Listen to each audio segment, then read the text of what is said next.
Recording and the roadcaster is recording. All right, so we're actually recording right now. Finally, it took a long time to get this set up, but we finally got it. So this is the 404 Creators podcast. My name is Warren.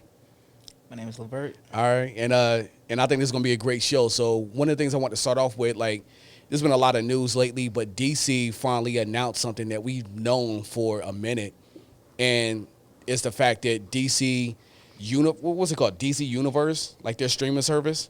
Does it really matter? Yeah, it really doesn't even matter at this point.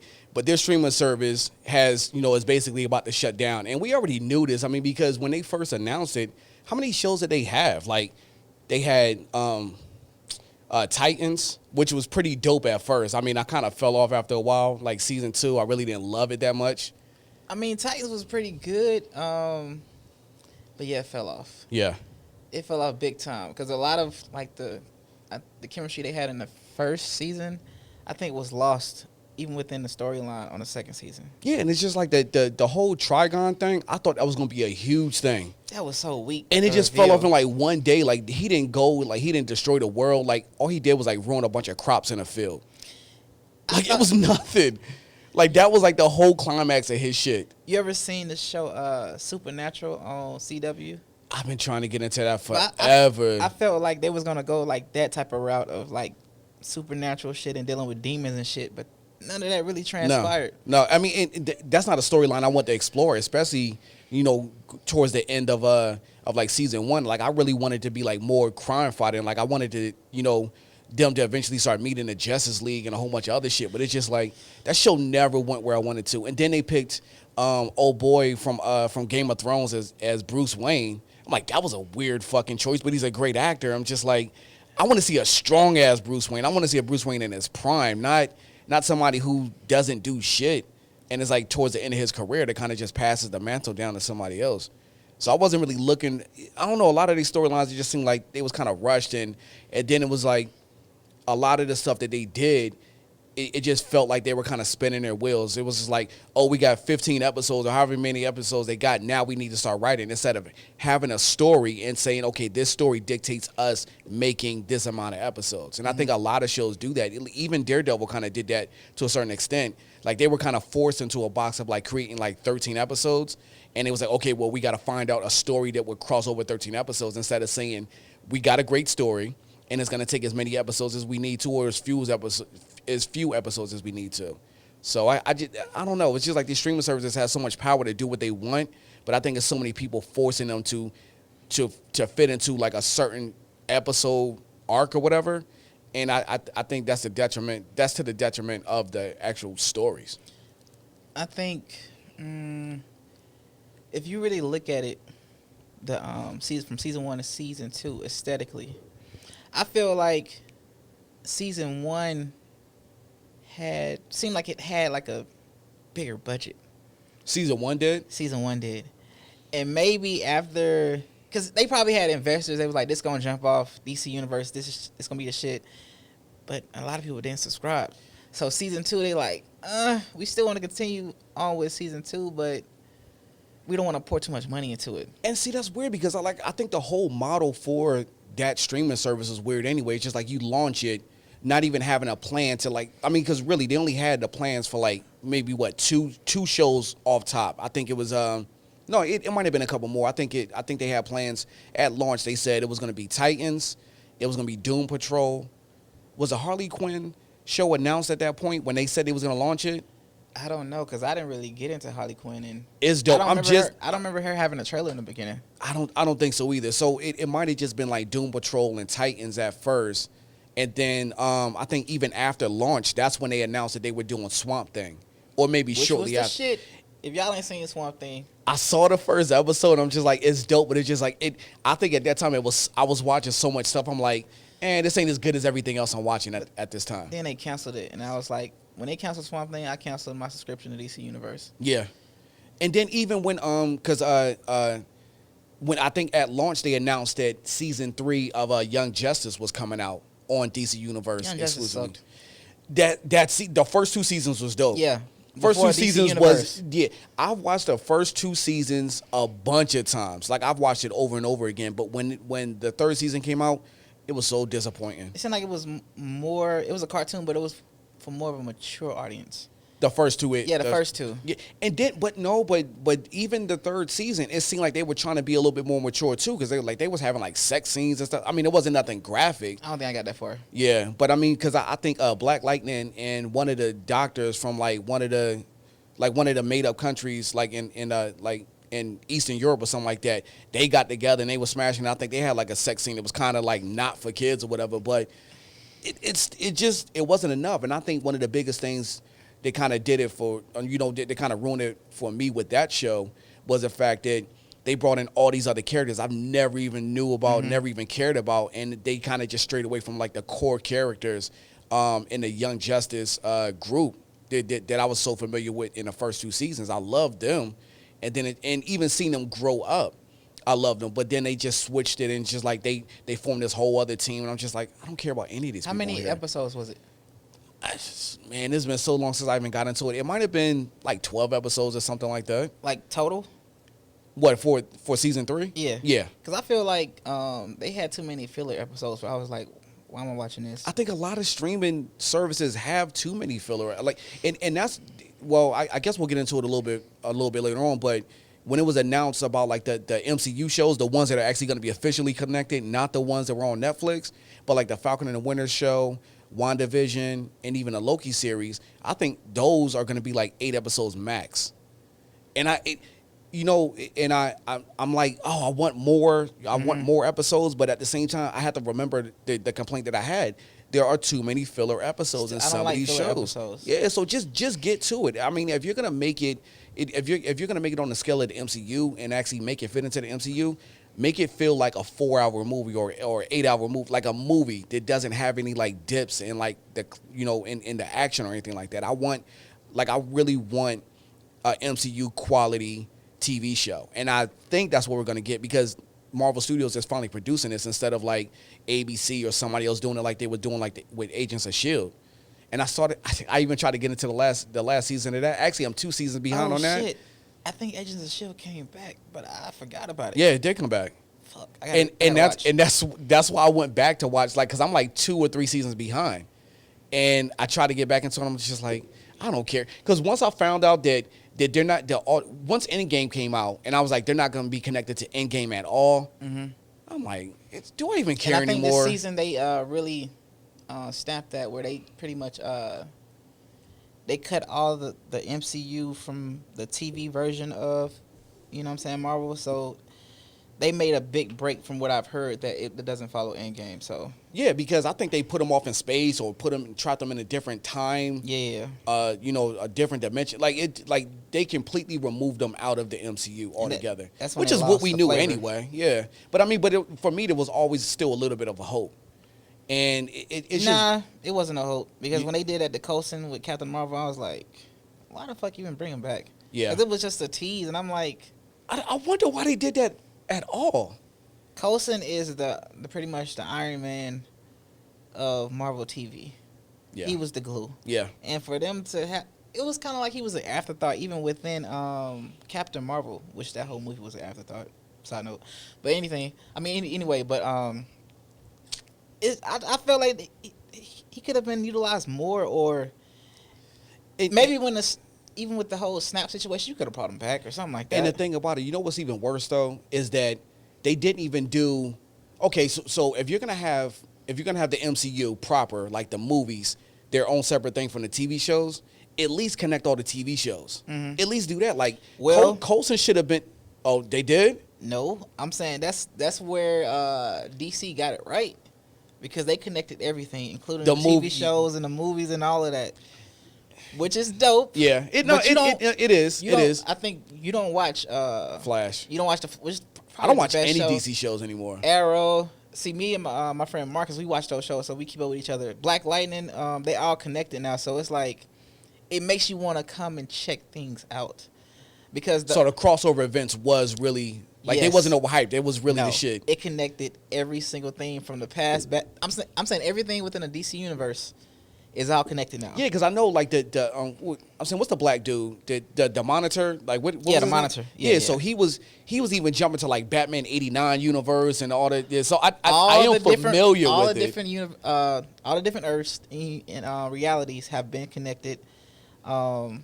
It's just dope. But they had a scene with the DC universe version of Flash for the movies. He was in, I saw that. and I was like, Ezra the Flash Miller, yeah, and, like, he they were had like some of touching his- each other's costumes. You're and Barry shit. Allen. I'm Barry Allen. Then he was like, I think the TV universe version of Barry Allen saying he called himself the Flash, and then he realized he called himself the Flash because the Ezra Miller's character didn't even know what to call himself, and so that's what he So takes that's the how he name got his from name. It. Yes, so that was like, that's pretty damn dope. I see what y'all did there. Wow. So okay, so being the only way that that's really gonna make any difference is if that carries over into the Flash movie. I'm pretty sure. You think it's gonna happen? Hell yeah. Yeah. Hell yeah. Because the thing is, like, DC, they've been taking too many hits, but they kind of doing like a reboot. Marvel, I mean, you had your time in the sun, like 20-something movies, top notch, beyond Captain Marvel, y'all. But I'm just saying, like, DC is coming back. So okay, so are you excited for the future of DC movies now? I mean, because what's the next thing that's coming out? Wonder Woman 1984. Not really. I Yeah. mean, I'm just being honest. Yeah. Like, I enjoyed Wonder Woman for what it was. I definitely enjoyed Aquaman for what it was. Aquaman surprised me. Now I think I don't think they did everything perfectly, especially with Black Manta. I think it could have been a little bit tighter with Black Manta, even though I love him as a character and I love the actor. I feel like the heart characters, which is like Batman and Superman, they kind of did some missteps with those characters, and the way they were shot. So it's like, I don't have a huge appetite to go see another Batman movie or another Superman movie. Wait, no, but the new Batman movie. Please tell me you're excited for that. Yes, that shit looks insane. No, it looks dope. That's cool. Yeah. But you got to think of it like this: if you want everything to be more connected, I gave up on DC being connected. Yeah, that's what I'm saying. Like, I'm done. That's the thing about Marvel. That's what's so special when you saw Infinity War and Endgame. Definitely Endgame. It's like, it was a salute to the fans. You know what I'm saying? It was a culmination of to the fans, everything. Like, all the Easter eggs. Yeah. If it's just DC, it's like if we watch Endgame today, I bet you we see something that we haven't seen like the first 20 times we watched it. Like there's so many things jam packed in there. It's just like, oh, that was that little small reference from that movie or that movie. So it is that was, I mean, that was the greatest crossover of all time. Oh, yeah. Like that was, still to this day, that's an amazing movie. But DC is like, you got to go into it as a different experience, and I'm enjoying, like, they're going like a darker way, a darker mode of explaining different stories, which is kind of twisted. Which that's why I enjoy Joker. I agree with everything Joker did. That's just the way I think. You know what I'm saying? Like, it is what it is. Now, how many times have you seen Joker? Twice. Okay. Twice. And the second time you enjoyed it just as much? Hell yeah. Now, see, me, I didn't. I saw it the first time in the theater, and I was like, that's fucking awesome. I loved it. I loved it not only because I loved it. One of the reasons why I loved it so much is because I had such low expectations for it. I did. I was fucking. You had low expectations. I was like, I was so angry. I was like, why the fuck are you gonna make a Joker movie with no Batman? It made no fucking sense to me. It made no sense to me. And the reason why I didn't love it, and I didn't even love the idea of making a Joker movie without Batman, is because I don't know if you remember, you probably do, but at the end of Batman Begins, when it shows with the card or whatever, I thought that was a perfect setup. It made perfect sense because the way Commissioner Gordon explained to Batman, he's like, we get semi-automatic weapons, they get armor. I mean, we get bulletproof vests, they get armor-piercing rounds. Yeah. They get this, the criminals get this. Now, you jumping off rooftops and fucking doing all this shit. Now we got this motherfucker running around in paint. Like, it was just perfect. It was just like, Batman is what made the Joker escalate his shit. Like, he was probably a criminal on the street doing wild shit anyway. Now he's seeing some wild dude with a, dressed as a bat. He like, I'm gonna step my shit up now. Like, I want to dress up like this motherfucker and just wild out. Like, so having the Batman be responsible for the Joker escalating his crime and escalating the way that he, articulates his shit. Like I just thought that was the best way to do it. And then you're gonna make a Joker movie without Batman being the cause for him escalating his shit. I'm just like, that didn't make any sense for me. It just makes but it worked though. It makes it more grounded and something you can relate to. It definitely was grounded. I'm like, the motherfucker went crazy because of y'all bitch asses. Like, yeah, it's society. Like they y'all let just him feeding go. him medicine. You wasn't really taking care of the patient. Yeah, and make sure the patient was all right. He was just a number. Yeah, it's basically a warning. Cause and effect. Yeah, it is. It's a warning to society. You need to take care of those most vulnerable people, or shit like this will happen. Yeah, it was a call to arms to like the people in power. You need to really take care of your citizens and make sure they're doing fine. I mean, even the scene in the subway in the beginning, he was. Oh, when he shot those dudes. Yeah, and I was like, hell yeah. Yeah. Yeah. In fact, put that shit in slow mo and put it in a loop. I want to see it over and over again. Just rewind that shit. Yeah, man, they deserved it. Yeah. Yeah, now, as far as, like, the end of it, because it was kind of up in the air whether that was even real or not. Because, like, I've heard a lot of people... Like, it was all in his mind or something yeah, like that? people speculating and saying that he's not a reliable storyteller. So all the shit that he was saying, basically, this is a story that's in his head, and he's telling it to himself to make himself feel better. See, because he said... you feel like that. And so you just saw it as just a straight-up story. Like, this, it is... Everything that we saw was real. Yeah. And if I told you... You wouldn't get it. Yeah, yeah, and that's exactly why he was laughing at that. See, that went over your head. No. He said because he said that. Yeah, exactly. You wouldn't get it. Yeah. Because he's sitting there laughing. He's like, you wouldn't get it. I mean, even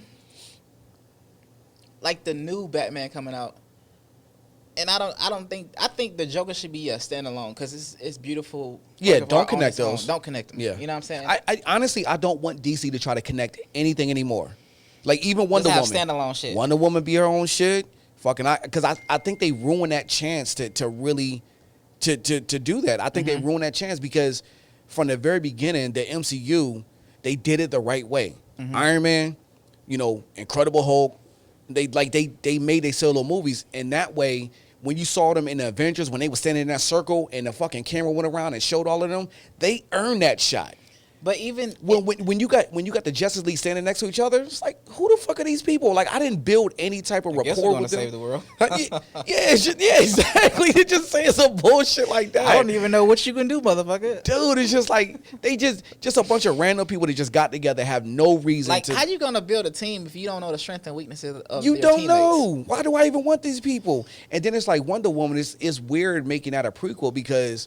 Like, Batman is doing all this investigating, and he never heard of Wonder Woman, but you going to show me that she was running around in 1984 in California doing all this wild shit, and Batman never heard of this shit? It's understandable, because, you know what I'm saying, this patriarchal society, they don't give the women no credit, so they like, oh, I'm just a girl. This chick is lassoing lightning bolts and swinging that shit. Come on, man. That had to be on his fucking... If he's the world's greatest... on my radar. Yeah, if he's the world's greatest detective, there's no way that wasn't on his fucking radar. But I'm saying, like... Like, he never heard of her? And Lex Luthor's supposed to be the smartest dude in the world. He never heard of her? Even when Batman and Superman met up and then they saw Wonder Woman, and what was the first question they asked each other? Did you bring her or some shit like that? She with you? Yeah. That's your bottom boy. Come on, man. Come on. Like, and then it's just like... Who claimed her? So, and you're probably not excited for the Snyder cut, are you? Hell yeah. Are you I'm gonna watch that shit. I'm a reluctant, my brother gave me his password to HBO Max, so I guess I'm gonna watch that shit. But it's just like, nah, I wouldn't get HBO Max just for that. I felt like we were so enamored. What's his name? Who took over for Snyder? Josh Whedon. We were so enamored with him because like we love the Avengers and stuff like that. But boy, did you play it so wrong? It looks so fucking cheesy with these characters. But to see like the Snyder Cut potential, how dark it's gonna be, and like. It's just gonna be a. But is Zack Snyder a great director though? Like, cause I'm looking at it like, okay, Josh Whedon might have messed it up, and it would have so corny. But it would have. But if Zack Snyder would have had his full cut, I'm not a fan of his work. Like, he's not. I mean, what has he done previously? I mean, he did 300. I liked it. He did Sucker Punch. He did 300, Sucker Punch. fuck, I'm blanking on a lot of his other shit. But is he that, like, I'm just not a fan I of mean, his a lot stuff. of people don't like.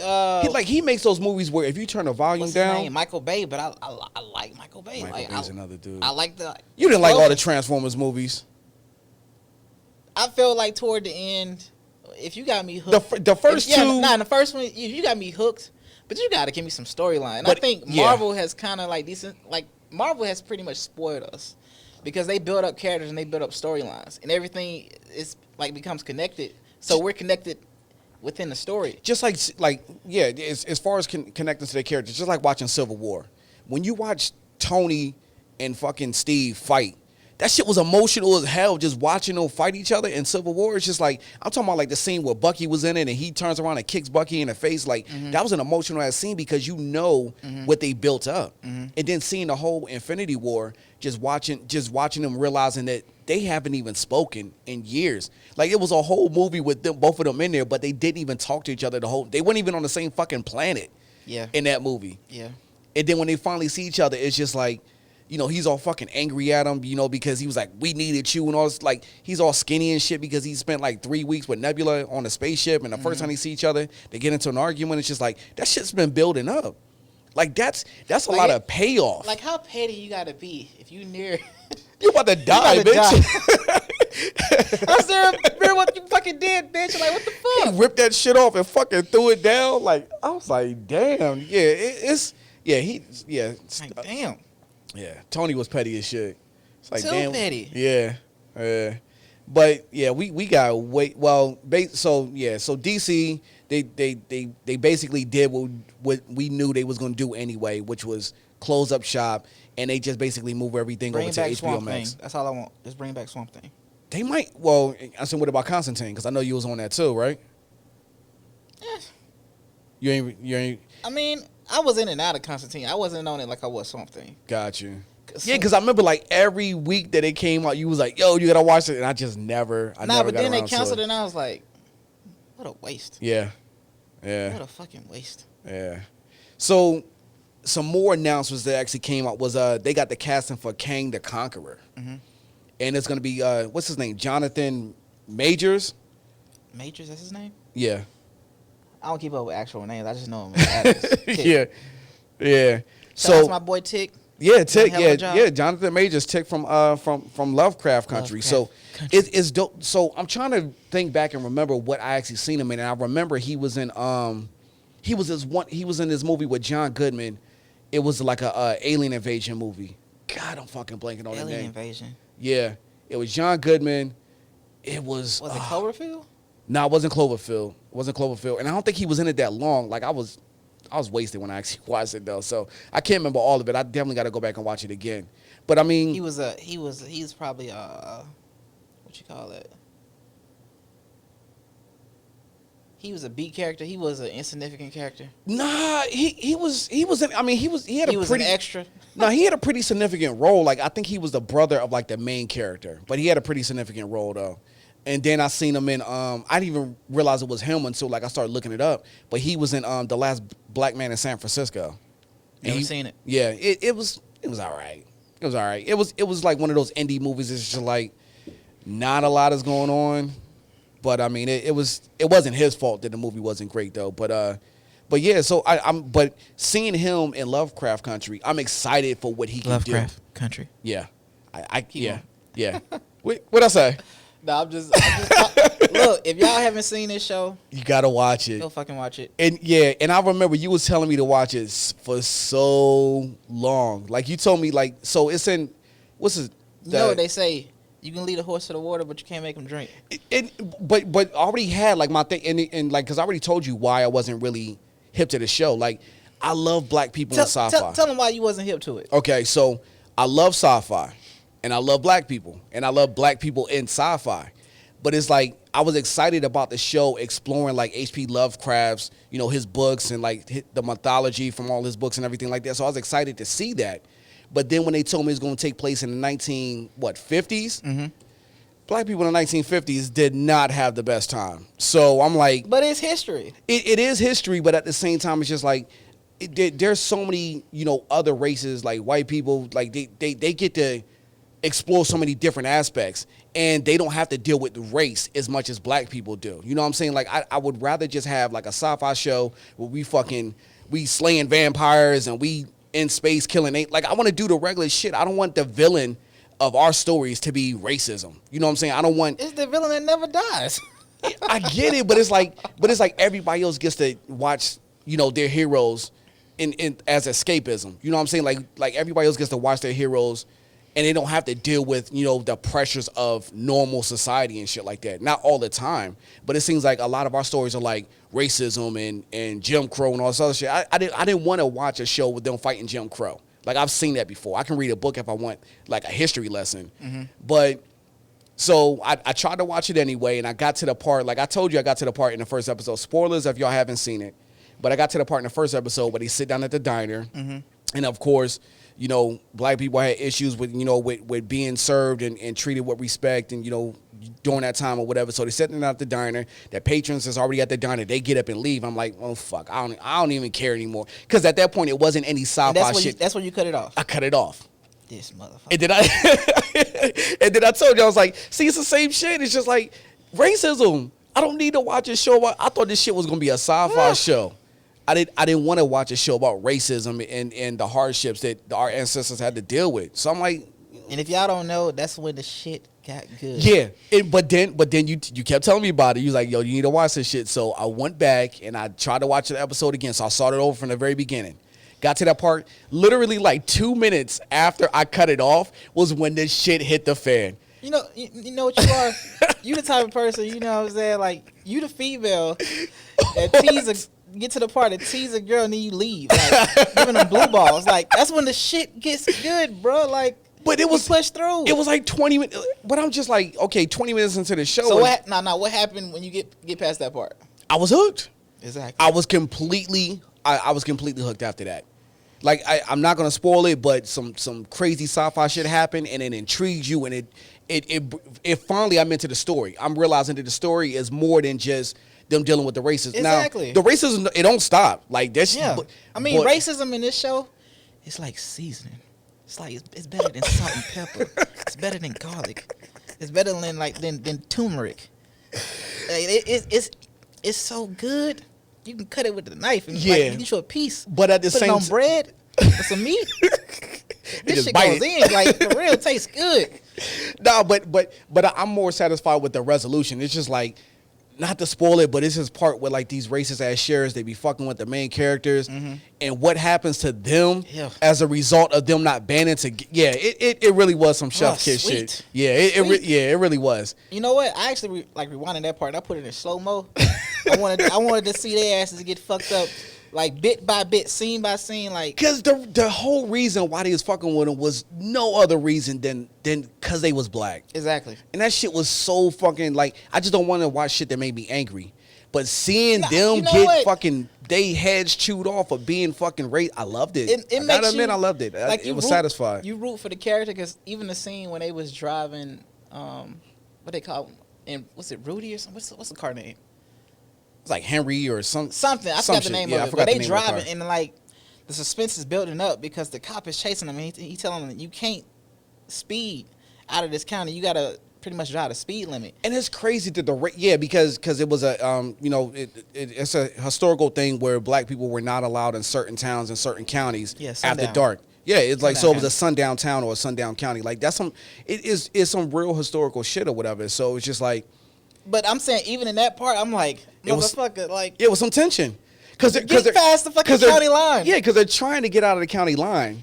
But they're trying not to speed, because if they speed, then they'll get pulled over. And he told them straight up. But I'm saying he was ramming them like. Yeah, but he told him, he was like, if I catch you in this town and if I pull you over, we can hang you in these trees. Like, legally hang people. Like, that shit was fucking ridiculous watching this. Shit. All the threats that he was giving them, and then they finally get away. Okay. But then they got away, and then it's a whole nother group of sheriffs at the county line, and they fucking with them all over again. So it's just, not to spoil it. Just watch the show. I think the difference between me and you is like, I enjoy, because you was more into comics when you was younger or whatever. Yeah, I was. Yeah. I was more into cartoons, but I like the feeling of being grounded in reality. You like, no, when I go read my comics, I want to escape all of this fuck shit I go through every day. Yes. Me, I'm more like, nah, bring all the fuck shit on because I can cheer for like the character and the hero harder. Okay, so it's just like with Watchmen. When I think it was the opening scene where they showed the like for instance, when they showed the Tulsa the massacre in Tulsa. Hard to watch. It was extremely hard to watch, and I felt like seeing that I'm like, you motherfuckers better make this shit worth it, and I don't think Watchmen ever made it worth it. Oh boy, yes the fuck you did. You didn't get like the same thing happened. He felt like the racism was too salty, so he couldn't finish the meal. Yeah, it was too hard. Me, I was like, you know what? Man, let me get some crackers, and I could just I couldn't handle it. continue with this bullshit. I couldn't handle it. Look, y'all, I was like, hey, Watchmen was great too. Watchmen was great. I couldn't handle it. I'm like, Regina King, oh my god, fabulous. Yeah, the cast was amazing, but it's just like I want to see some fucking superheroes kicking the bad guys in the face, not no fucking Ku Klux Klan. And they did that shit. I didn't want to see the Klan. Though. That's what I'm saying. When you see fucking racists get fucking disintegrated and like get caught on fire and they getting fucked up, that's it tastes so good. I didn't get to that part. That's what I'm saying. You haven't. Yeah, it's the same shit happened. Watchmen, it was some hard scenes to watch, but the ending made it so. That shit made me damn near want to cry watching that shit. Cause I'm like, no, it did.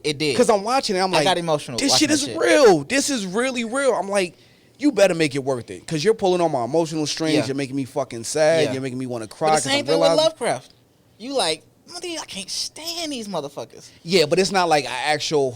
Well, I mean, it is a real life scenario, some situations that was happening, but it's not like a historical event that I okay. Yeah, so it took me out of it a little bit. I'm like, I know this shit happens. My family has talked about it. I've had like grandparents tell me like how hard it was or whatever for them. So like I know it's there. I still didn't want to see it at the same time, but it's like I know the historical context of those situations. I guess it's kind of different in Lovecraft. Because Lovecraft, it makes it seem like, you know what I'm saying, you was a kid and maybe you had a bully in school, or you know how black people, we instigate certain shit because you want to see two people fight. I think with Lovecraft, in the showrunning, it starts off with an instigation. If you got all this racism. But as the story progresses and you know they about to culminate to a fight, and then the fucking monsters come, and then the racists get fucked up. Yeah. So from cause and effect, like, motherfucker, you racist as shit. Yeah. But wait till these mothers come and fuck you up. And then at the same time, like with Lovecraft, I can see that it's not just about, you know, the historical context of the racism and shit like that. Like it really is a sci-fi show. Oh yeah. Like at the core of it, like there's obstacles that they have, like more obstacles that they have because they're black. Yeah. But that's not like the main charge of the show, even though it's there. Like that's not going away anytime soon. Like it's the reality that they live in, and their lives would be better. I mean, it would be easier if, you know, if they didn't have to deal with all the racism and shit like that. So that's an obstacle for them. But that's a sci-fi show, though. Oh yeah. It's so much shit going on in there. I fucking love it. Then man. it's like at the end they do it like The Expanse. They leave you wanting more. Yeah. You know what I'm saying? Like, see, I was happy because I remember when I first started watching it, when I actually got back into it, I was 3 episodes behind. No, maybe 4. Nah, no, you was 4. Yeah. So or maybe no. I remember what it was. I was 3 episodes behind, and I start watching it the day the new episode was coming on. Yeah. So I watched 3 episodes, and then right as soon as I finished the 3rd one, the 4th one came on. Oh, and the 4th one is a doozy. Oh man. I'm just saying, like, I can't really listen to Cardi B's Bloody Shoes.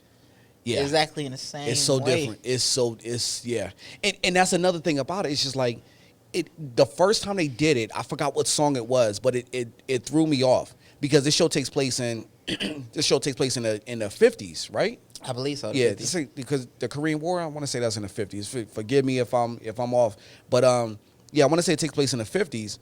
But they're playing songs from today. Like they're playing Cardi B in a show that takes place in the 50s. Mm-hmm. You know me, that throws me off. Mm-hmm. Like it took me out of like the scene because I'm like, this song doesn't belong in this era. Mm-hmm. But I see how they're using it though. Like it makes sense for them to do it. They're just like, fuck it, we just gonna do whatever we want. Like it's and I like the show. Like they even use like we're moving on up. Like they used that theme song in one of the parts. And it was just theme song. Song. Yeah, they used the Jefferson's theme song, and it was just it was so appropriate for that scene though. Hell yeah. Even though like that song is not from that era, that song is from the 70s, but Perfect. it fucking When worked. they play that shit and they was like going scene to scene, clapping and shit, I got up Yeah. and start clapping my damn Yeah, I self. did too. You know what and I'm you know, usually when I'm watching something, I'm locked in. I'm trying to be, you know, I'll drink or whatever, but for the most part, I'm locked in.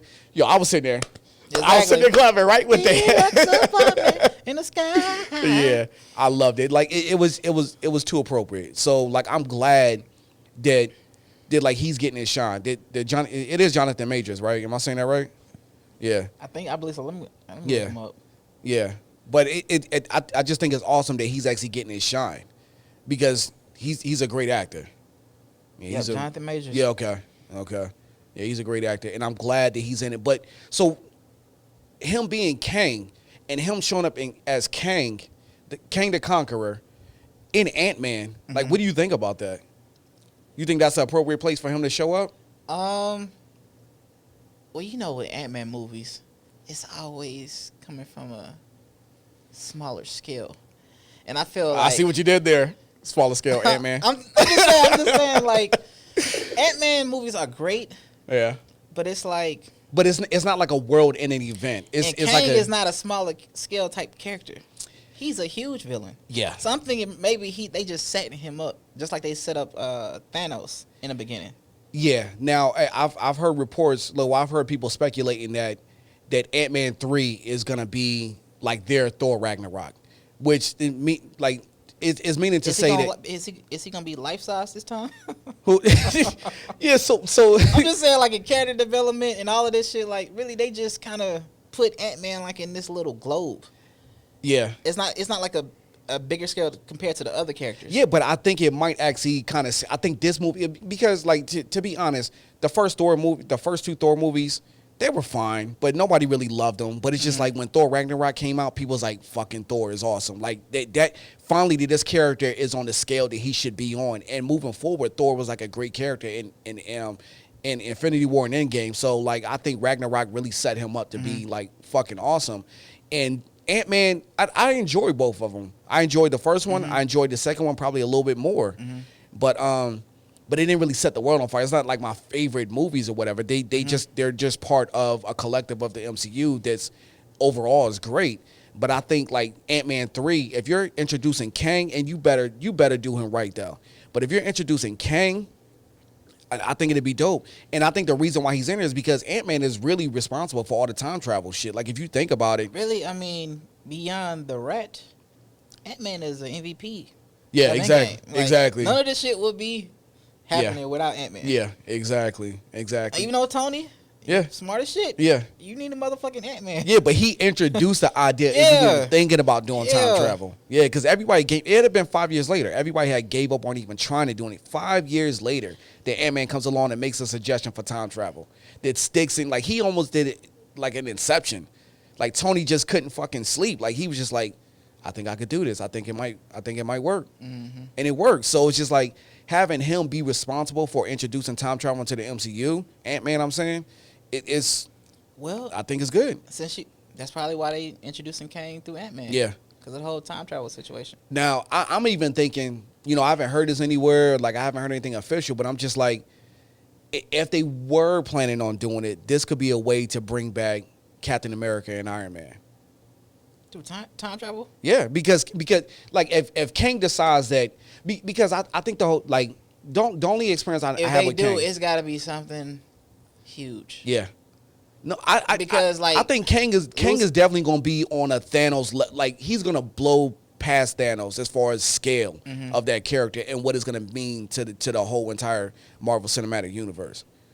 And he has to have something that validates the reason why he's doing what he's doing. Just like Thanos. Yeah, because basically his future is in jeopardy because of what they did in the past. Like, things were supposed to go on a certain trajectory. Like, Thanos was supposed to snap everybody away. So you think everything that transpired within Infinity War and Endgame and the whole Thanos situation fucked up everybody? It fucked up Kang's future. Like Kang is like watching his whole empire crumble because of what they did, because they don't fucking with time travel. And because they did that, he has to go back and correct all of that stuff. So he's going to go back to when Ant-Man first... So you think they can easily resurrect Tony. I think if they're gonna do it, that's the way they're gonna do it. Because I actually thought they was gonna do it like with AI, like he was gonna be like a version of Jarvis or something like that, where like he downloaded his consciousness into like something, and he was gonna be like a hologram inside the suit. Because they did some shit like that before For the longest, in the comics. like I wanted them to do certain things and bring back Tony. Yeah, But the way he died was so fucking beautiful. I know.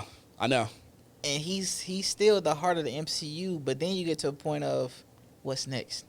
Will we still continue to recycle these characters or move forward? Can they move forward?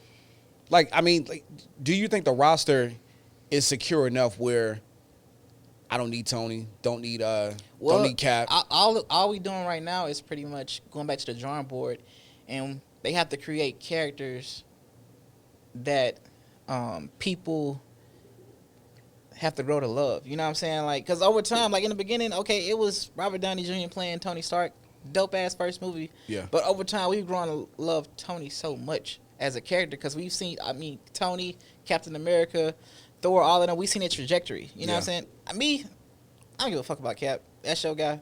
That's my dude. When I see Cap, I'm just saying like that's my dude. Captain America. And I'm super surprised. That Captain America was doing the 50s, right?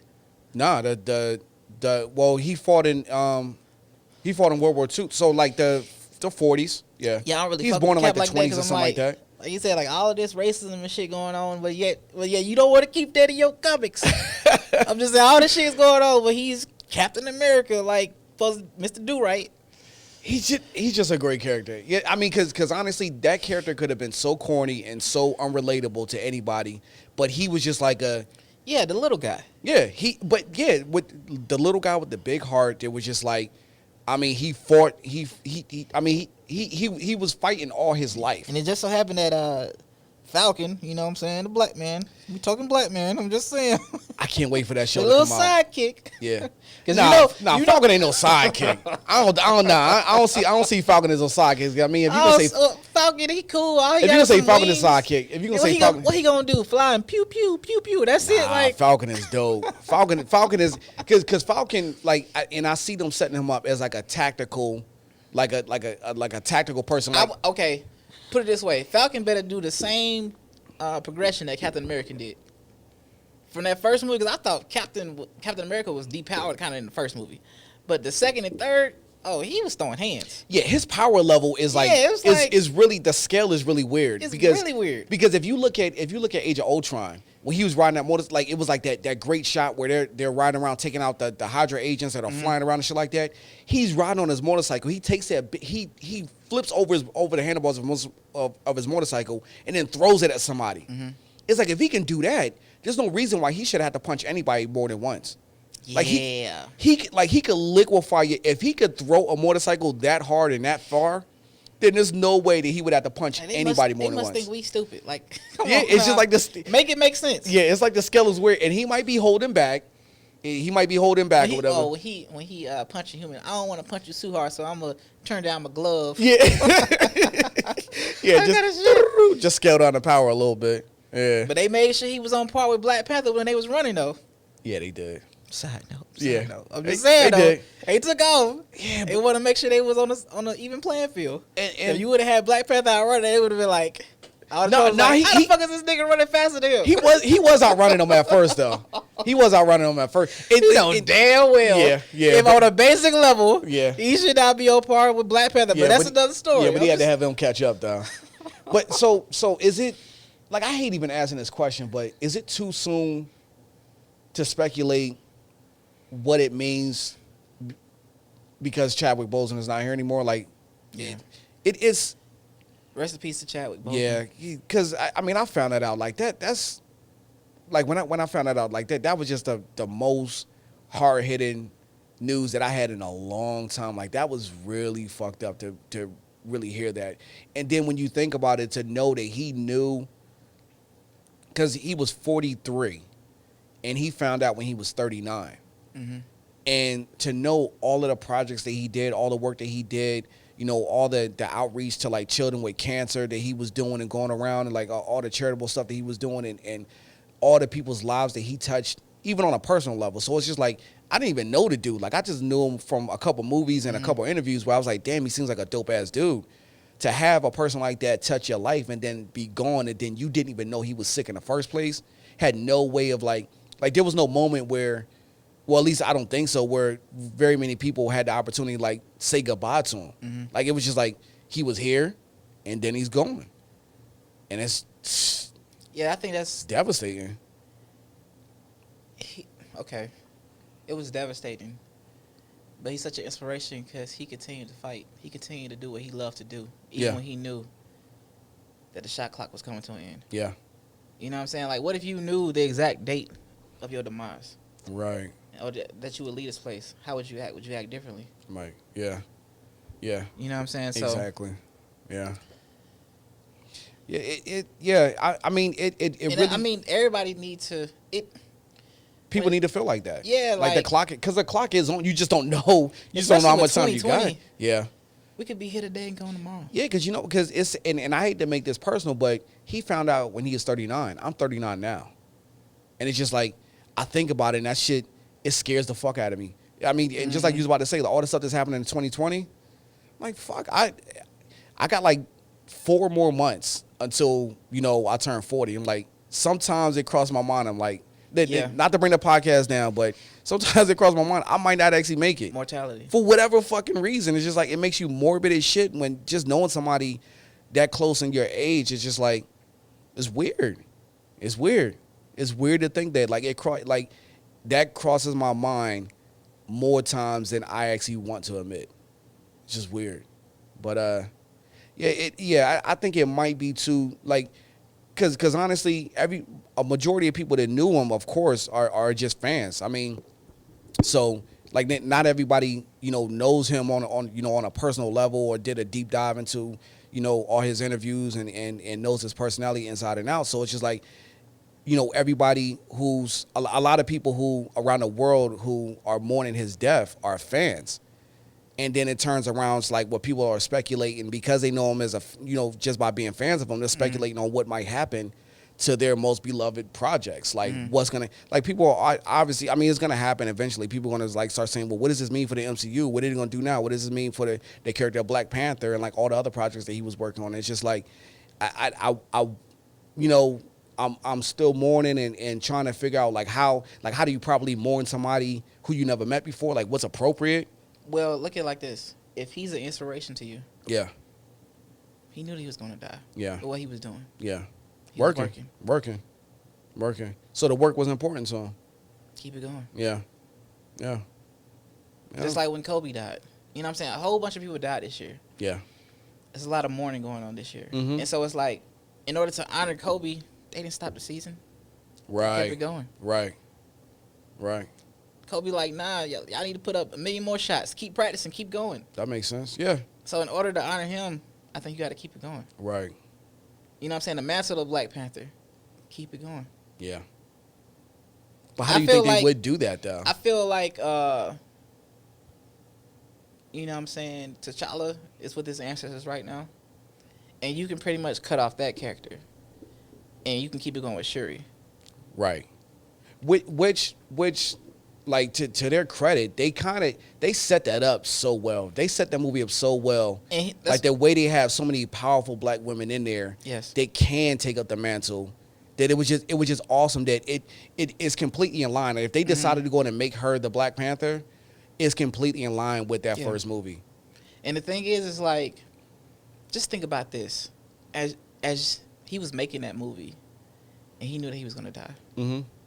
And then you come back and you look at the film several times, and even that's one of the reasons why I haven't really gone back and rewatched Black Panther, for the simple fact of I feel so emotionally connected to it, and there's so many subliminal messages within the movie. Absolutely. So when you watch those certain scenes of him with his ancestors and him coming up out the dirt and shit like that, or saying like I'm not dead yet, you know what I'm saying? I'm not dead, obviously. That's gonna be so hard for me to watch next time I watch it. Look at it from the perception of he knew he was gonna die. Mm-hmm. Yeah, he was filming those scenes knowing. Yeah, you watch, and you like, yeah, damn, this shit gonna happen pretty soon. They just don't know it yet. Yeah, that's even big. That's even deeper. Yeah. Yep. Like that, the way they shot everything, like with the different colors and the purples and everything as he walking through the African desert and stuff like that. So many different messages. Mm-hmm. So for me, it's gonna take me a minute to watch that film again because Yeah. I'm so connected to it. Yeah. I think even when he passed or whatever, everybody was sending his past interviews and stuff he was saying. I'm like, yo, I've already seen all of this. Yeah. I don't need to see this again. Exactly. Yeah. But it was hard, definitely hard for me to watch, because you don't realize how people influence you and affect your life. Because us as human beings go through different situations, and we more gravitate to the times we were happy than the times when we were sad. Right. And so, seeing him, come over the news like that he's passed away, and I go to back when getting ready for Black Panther, the opening night. You know what I'm saying? And you dressing up, and I got my Wakanda necklace on. I'm just ready to go. And like you get into the movie theater, you see all the black folks so much. Everybody like in unison and concert, just happy. You know what I'm saying? It was because I went to every single MCU movie in the theater. Like we've been to. It was nothing like that. But and you pretty much know that the demographic is actually going to be there. Now, not saying that black people don't watch superhero movies, but it wasn't like that though. Like I mean, you because especially where we go, like we'll go to like Atlantic Station, and there's pretty much a lot of black people that go to superhero movies there, but it was a completely different vibe this time. Everybody, and their grandma was there. And literally, like it was older black women that would never be interested in any type of sci-fi ever in life. They were there to see that movie. They were there to see that. It was a completely different vibe, and it's just amazing just to see the pride that people had in seeing somebody who looked like them on screen. Yes. It's important. Representation is important. People who've been represented like all their lives have a completely different perspective. But it's like when you didn't feel like when you haven't seen yourself on screen, you know, and being proud of what you see on screen. Not, just like me. Like I like to see escapism, but to see a realism like that was awesome. Because Africa is more like that. You know what I'm saying? Like, I mean, not all the super technological advancements or whatever, but it's a rich, deep culture of beautiful people. And seeing that on screen represented in that way, and then having like the sci-fi twist to it, having a superhero twist to it, it meant a lot to a lot of people. And it was just awesome seeing that and seeing the pride that people had in that. And it may not be the easiest thing for people to admit, but I think a lot of people got in touch with their culture and started appreciating Africa a whole lot more because of that movie. Yeah.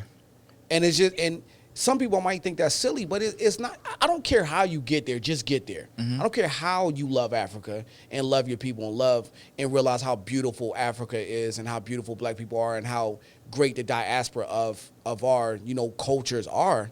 I don't care how you get there. If a fictional movie made you love Africa and made you start, diving deeper into your culture, fuck it, I don't care. I whatever it takes. So it's just like me, like I started reading more African books. I started reading like more fiction from African writers and stuff like that. I grew my life. Like it changed the way that I felt about myself and our cultures. So and I don't have any problems admitting that. Some people may think that's ridiculous. How come you didn't love Africa before? How come you ain't felt it? Why was you reading this before? All this shit. I don't give a fuck. I don't even think it's about. I got there Africa, how I got there. I don't think it's about loving Africa. I think it's more. I think throughout life we become so distracted with other shit, and it kind of refocus you. Like, damn, I didn't know this. I didn't know that. Yeah. Let me go research my history. Exactly. Because oftentimes, what I'm saying, us as African Americans or black people in general, like. We are a certain way because we've been disconnected from our origin because of our history. Yeah.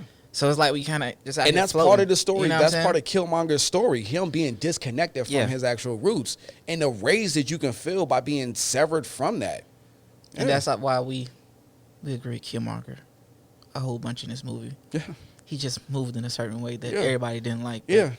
It is what it is. It is what it is. Yeah. He moved a certain way, which kind of pegged him as the villain because he was willing to do certain things and go to certain extremes that the hero wasn't willing to go through. But if you look at it, he influenced the hero in ways Exactly. that his circle couldn't do. They were saying the same shit, you know, his girlfriend was saying the same shit that Killmonger was saying. Mm-hmm. But it's just like it took, you know, the kid was saying the same stuff that Killmonger was saying. You know, we need to reach out. We need to go and do this. They was out there in the world. Yeah. You know what I'm saying? When you isolate it, Yeah. and then they come back and like, this is how it is. Like, we need to do this and this. She saw the realities of the world. And more often than none, you know what I'm saying? Like, they'll say like, they ain't got shit to do with us. Like, we over here, we cool. Yeah, we chilling. Let them handle that. You know what I'm saying? Like, they outsiders. And it will put us at risk if we decide to go in and help them. So it's like his mentality, like, I understand, like, he was indoctrinated with that for a long time. Like, he was told that that's how you're supposed to be. Mm-hmm. You know, helping other people will put you at a risk. So you got to limit your interactions with that outside world. Yeah. So it's just like, yeah, I'm trying to figure out, like, how that's going to drive the storyline for Black Panther 2. That's got to push it back. I mean, Ryan Coogler said that he said just, you know, not too long ago, he was writing words for Black Panther 2 that he just knew that Chadwick Boseman was going to say. Like, he's writing them just. But you know what? I'm thinking, because they had came out and they had an article saying that one of the famous lines within the movie that Michael B. Jordan said about the ships he'd rather die, blah, blah, blah. Right. Chadwick came up with those words. So I'm pretty certain the type of spirit that Chadwick had, he probably whispered to Ryan subliminally. You need to steer it. You need to steer it in this direction. Exactly. Yeah. Yeah. You know what I'm saying? Didn't tell him why. Probably didn't tell him why, but he was like, you need to kind of steer it and make him. Yeah. Yeah. And I can see him doing stuff like that. Yeah. So yeah, just to see how that story is gonna be, because one of the things I always thought about is just like, okay, if you look at the snap, Black Panther, you know, T'Challa, he got snapped away, and Sure did too. Shuri got snapped away. So for 5 years, the basically M'Baku was you think M'Baku? probably. See, I think Okoye might have stepped up. She may not. Because she's a soldier. She may not want to be a leader. Because it's like this. But I thought it's possible. But I mean, but the Queen Mother, I mean, she could have stepped up, but I doubt it, though. Yeah, I doubt it. Because I'm thinking Okoye might have wanted to step up. Because, but she was an officer for her country. You know what? She probably didn't. Because if you look at Endgame, she was still running around doing a whole bunch of other shit. Like, she was out in the world. Remember, like, because it was like when they did like they little Zoom meeting and shit like that. You're right. Yeah, you're right. Yeah, she was out there like doing shit out in the world, even though she was probably in Africa or even in Wakanda, but she was probably a soldier out in the world checking shit out or whatever. Yeah, I think her energy was more of a soldier. Yeah, even though she led the what's her name? The Dora Milaje. Dora Milaje. Like, that was more her speed. Like, she said she's gonna do anything for her country. Yeah. But she had a soldier mentality. Yeah. She's a great advisor and a great soldier, but she probably didn't want to be like a politician or a leader. So you think M'Baku, because he wanted that role anyway, and he had became like an ally of the crown, that he might he's probably the one that stepped up. I would think it would have been him. Yeah. Yeah. But you got to show me that though. Like I want to see that, but I don't know how they would show that though, or even introduce the idea, or you like think what transpired? Yeah, what happened during those 5 years? That's how Marvel do it, though. They gonna pretty much take you back a little bit. They got to. They have to show, or at least tell me what happened. I think even when Marvel, because like, you know, like one of the things you got to do, like in storytelling, like you have to show rather than tell. I think it's gonna be difficult because with him passing, and you just had Endgame, and it's like, how do you like? I mean, they can have him in a suit. Like, does he die in the movie in the beginning credits? I think he has to. I think they might have to open up with a funeral or something like that. Just find a way of just open it up and just. And pretty much, what's the aftermath of that? Yeah, just giving the audience, what they're feeling. Like, they're feeling a whole bunch of grief of him not being there. Black Panther 2 probably has to open up with a funeral. And I hate to even say that, but that's because you can't replace him. You can't recast. Mm-hmm. Like, you shouldn't do any of that. You shouldn't recast. You shouldn't replace a character. You should just, do what, if you're going to serve the people who are familiar with the comic books, I think one of the best things to do is just go ahead and just is to just have Shuri take over the mantle. And I don't know if you kill the character of Black Panther off or just have him incapacitated or out. Like, he might be out there in space exploring some shit. I don't know. Or you can have like an opening scene of him just walking to his ancestors. Yeah. Yeah. It can't be something like you throwing away the character. It's You got to think be Killmonger something. might show up though? Because I mean, even before all of this news that we knew about Chadwick Boseman, I mean, they were speculating that that Killmonger might actually be back. Michael B. Jordan might reprise the role, because being stabbed with a vibranium dagger, I know that shit. Kill him. It shouldn't kill him. Ross got shot, and he was a regular ass dude. This motherfucker, Killmonger had the Black Panther serum in his body, and I know you could say, you know, if it was just a regular knife, yeah, it probably wouldn't kill him. But it was a vibranium dagger, so it could, you know, take down his powers, or you know, it might inflict more damage or whatever. But I doubt it, though. I think they're gonna bring that character back. Nah, they're too technologically advanced for just people to die like that. And that's his cousin. Like, that's his cousin and T'Challa knew his cousin was done wrong by the family. There's no way he wouldn't want to try to save him, to try to, even though like he did some fucked up shit or whatever, even though he went against, you know, Wakanda, to let your cousin die like that, and no, to kill your cousin and let him die. Nah, I don't think so. It wouldn't make sense for that character. Put him in cryostasis or something. Something, the same shit they put Bucky in. I think that's what happened. Yeah, I definitely think that's what happened. Yeah. So it will make sense for me as far as like that storyline to go ahead and just push that theory of Killmonger still being alive, him going on like a redemption arc where he might be like an anti-hero or something like that, and realize that, you know, kind of the error of his ways, and realize that he was right in a lot of aspects, and because his cousin is no longer here, Black Panther is no longer here, he has to step up and protect the country, because, you know, nobody can do it the way that he can, because he actually was the last Black Panther. And there's no there's no more heart-shaped herb either. He's the last one to have it. He burnt all the rest of it. So he is the only one that could actually be Black Panther. Shuri could be a more technologically advanced Black Panther. It's like, always a backdoor to some shit. It is. It is. Because I mean, they could have just burnt that section, but the way that shit could have been growing somewhere else. That's what I'm saying, like, yeah, vibranium within the soil. Yeah, you know exactly. what I'm saying? So yeah, it could have infused the soil and all that. Yeah, so yeah, the heart-shaped herb was just one form of it. It could have been like something else. Yeah, yeah. So more casting news is that God, what's her name? Tatiana Maslany, is that how you say her name? From Orphan Black, she got cast as She-Hulk. Salute. Yeah, Great pick. I can't even say because I don't even think she was even in the running. Not as far as I remember. Like, I don't think her name ever it's at least in the circles that I've listened to, like the videos that I watched, I don't think her names ever came up and anybody speculated that she could be She-Hulk. But I do remember they did say Rosario Dawson might be in a running for that. But she would have to be like, because she's already in it. Well, she's not really in the MCU because they don't even count that Netflix shit. Rosario like a jump off. Like, you get on this show, you get on that show, you on this, you on that. You the love interest of this, you love interest of that. Yeah, they really did. You don't know if Dad ever got the pussy because he couldn't see it or what. Like, yeah, I don't know what the fuck. Like, she was Claire, right? Yeah, like, she was a come nurse. on now. Yeah, so they kind of just threw her around. I don't think they really used her to her full potential. Yeah, because she was with. Are you sure? Because this bitch was in everything. she was in Daredevil.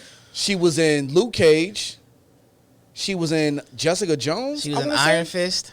She was in Iron Fist. Hell yeah. She was huge in Iron Fist. He needed babysitters. That was Iron Fist. Yeah, like, that's true. Come on now. Iron Fist.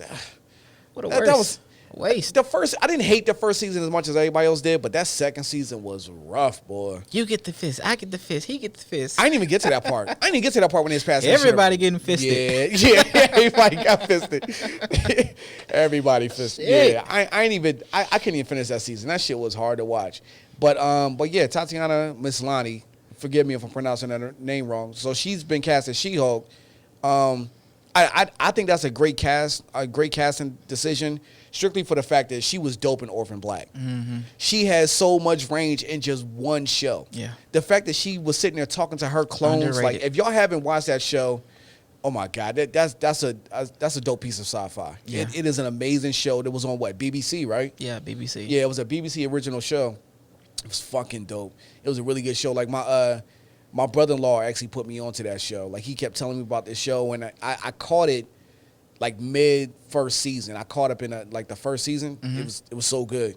It was really good. I fell off because how many seasons did it make? How many seasons did it make it up to?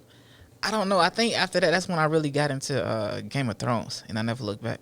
Yeah, Game of Thrones kind of took up a lot of my time. Once I got to that show, because I didn't catch Game of Thrones until maybe the third season. So I was burning through that shit. Third, fourth, fifth, one of those. No, you didn't catch it to the fifth season? It's had to be the fourth or the fifth because I know the third season is when the Red Wedding, and then people was telling me watch out for the Red Wedding. And so people was telling you about that shit before? Yeah. No, I was on way before that. Yeah. And so I got to the Red Wedding. Yeah. That shit was lit. red. Yeah. You know what I'm saying? But I came real late. But yeah, I fell off on Orphan Black. But I think I watched the first season, maybe the second season. I think I got to at least the third season. But she's a dope actress with a lot of range. Yeah, is incredible. Yeah, I mean, because I think I heard before that they're gonna do She-Hulk. I think there's gonna be a lot of comedy in it, and she can handle. Oh yeah, she can handle that. Like, there's a lot of comedic. Like, she has good comedic time in Orphan Black. Like, her having to talk to herself, literally talk to herself because she's talking to herself as a clone. The way she changes her character and her mannerisms and the way she speaks, she can handle that shit. I haven't seen her in anything else though. I know she's been in something else. Me neither. I think it's funny, even with the MCU, you have a lot of great actors and actresses. Yeah. And it's I think even with Chris Evans and Robert Downey Jr., Scarlett Johansson, they were saying in the beginning, they came here and they pretty much resurrected their careers. I think it just pretty much enhances and elevates your career when you come to the MCU. Because to what extent though? Because they're rock stars now. They wasn't rock stars in the beginning. Yeah, but when they leave the MCU and do other movies outside of that, that's the only thing though. Yeah, because that shit don't translate to nothing else. I eat Robert Downey Jr. with that Dr. Doolittle that nobody wants to see. Nobody. Bruh, come on back, come on home. Scarlett Johansson, I think her biggest thing outside of that was Lucy. And it was all right. It was pretty dope until the end of it. I think it had a really stupid ending. Chris Evans, has he really had a good career outside of the MCU?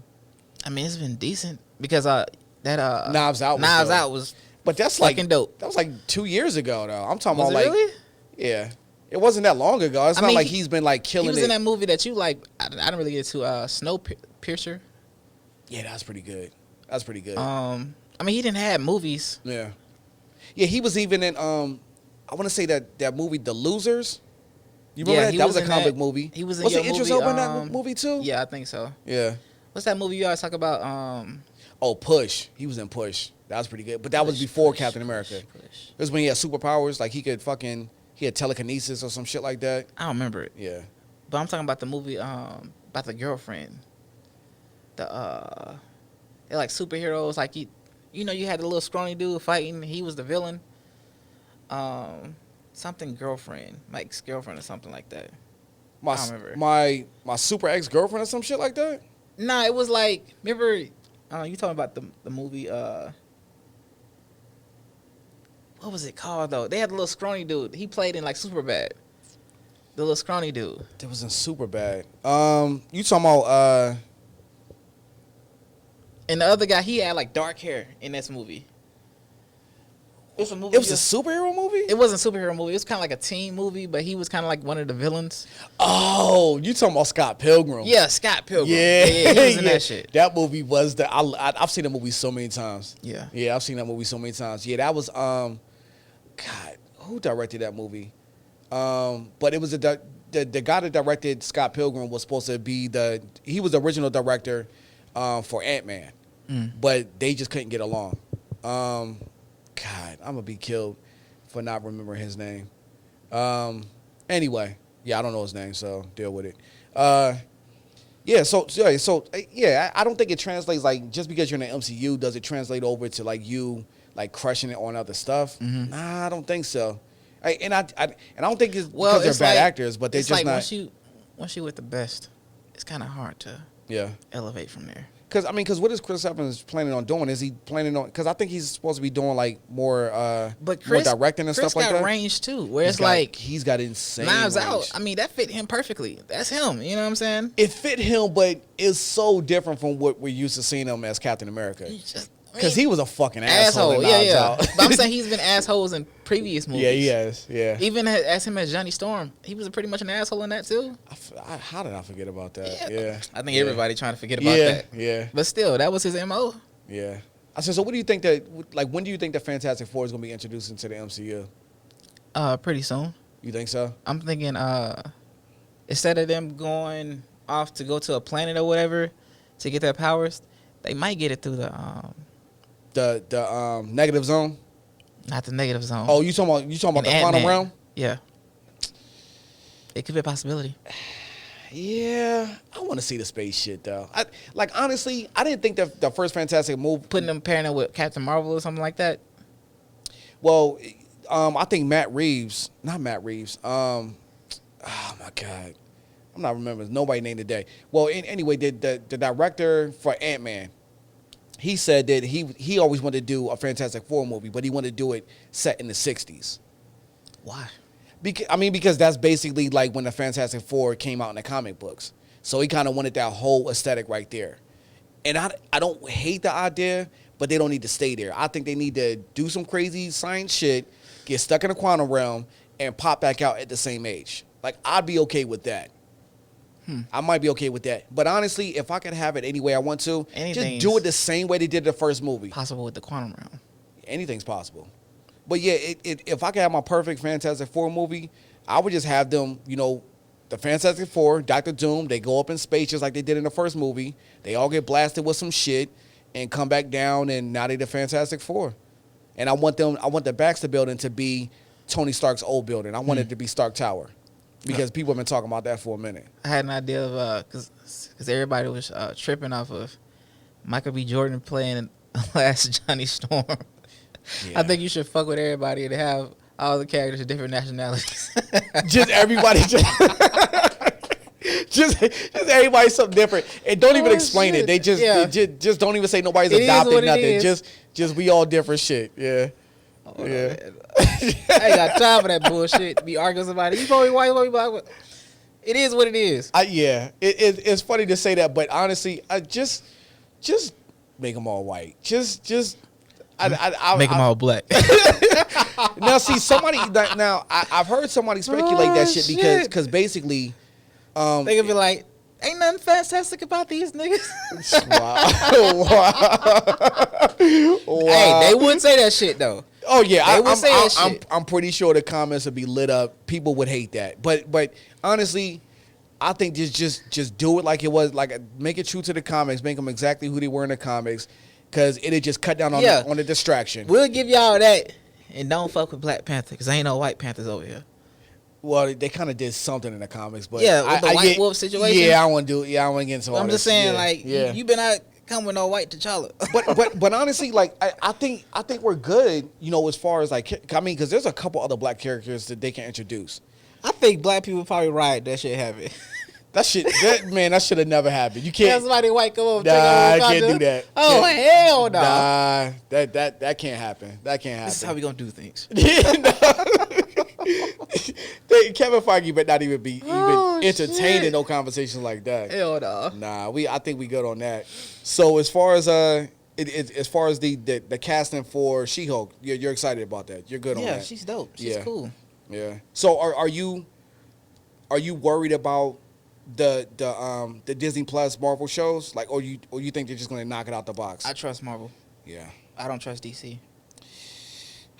I don't even think DC knows what the fuck DC doing. No, they definitely. I mean, it's obvious that they don't know what they're doing. I don't know what direction they want to go into creatively. With MCU and Marvel, everybody moves in concert under Kevin Feige. Well, kind of, because I'm gonna be honest. I am disappointed that because they sold when Agents of S.H.I.E.L.D. came out, They sold us on that bullshit saying everything is connected. They Nah, but sold they had that. some, they sold that hard. They had some internal issues though. If you look at the backstory Yeah, I between know. the TV studios and the movie studios, Yeah. and they wanted, I think certain people want to do their own thing. Yeah. It is what it is. Yeah. But the motherfucker's gone right now, so everything is gonna move in concert from this point on. I believe that. I believe because I don't think they're developing any other MCU shows. I mean, or any other Marvel shows outside of Marvel Studios, right?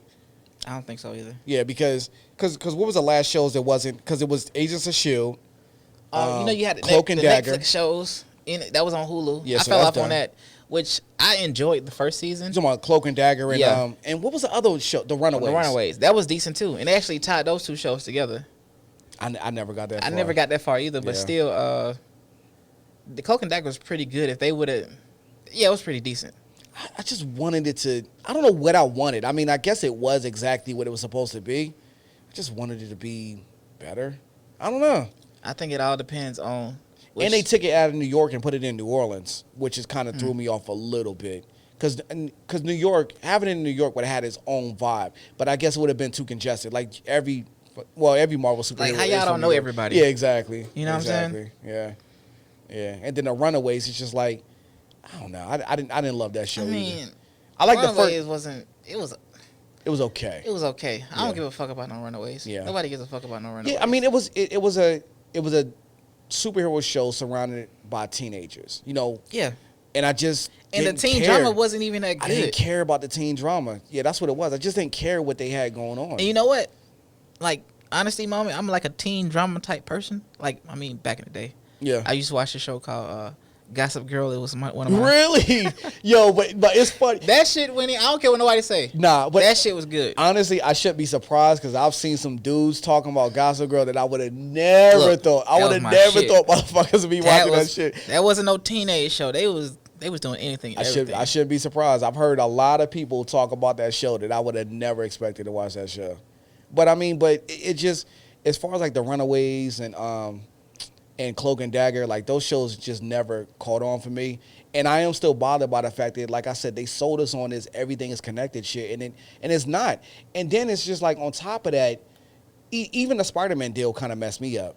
Like the fact that I love Spider-Man in the MCU. Like I think Tom Holland is a perfect Spider-Man. I think he's great.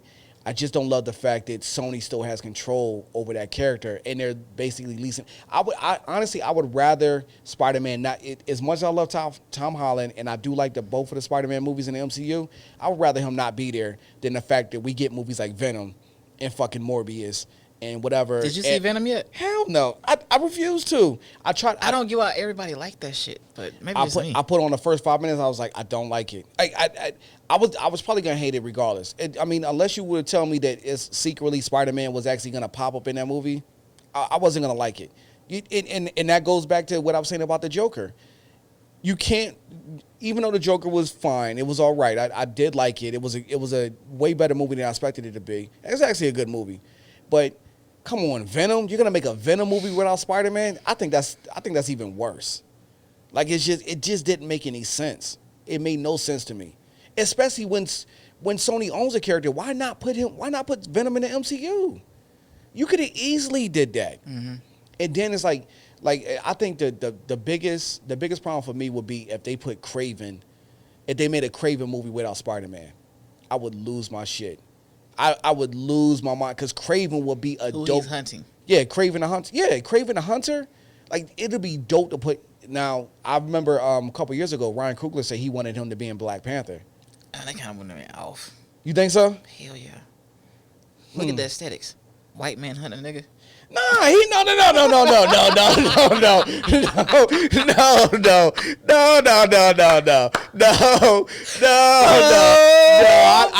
I don't think that's where he was going. No, I don't think that's Please. No. I got me one. No. I don't think that's what was gonna happen. This was too easy. No, I don't think that was. I think he was just gonna be introduced as like a big game hunter, like a trapper.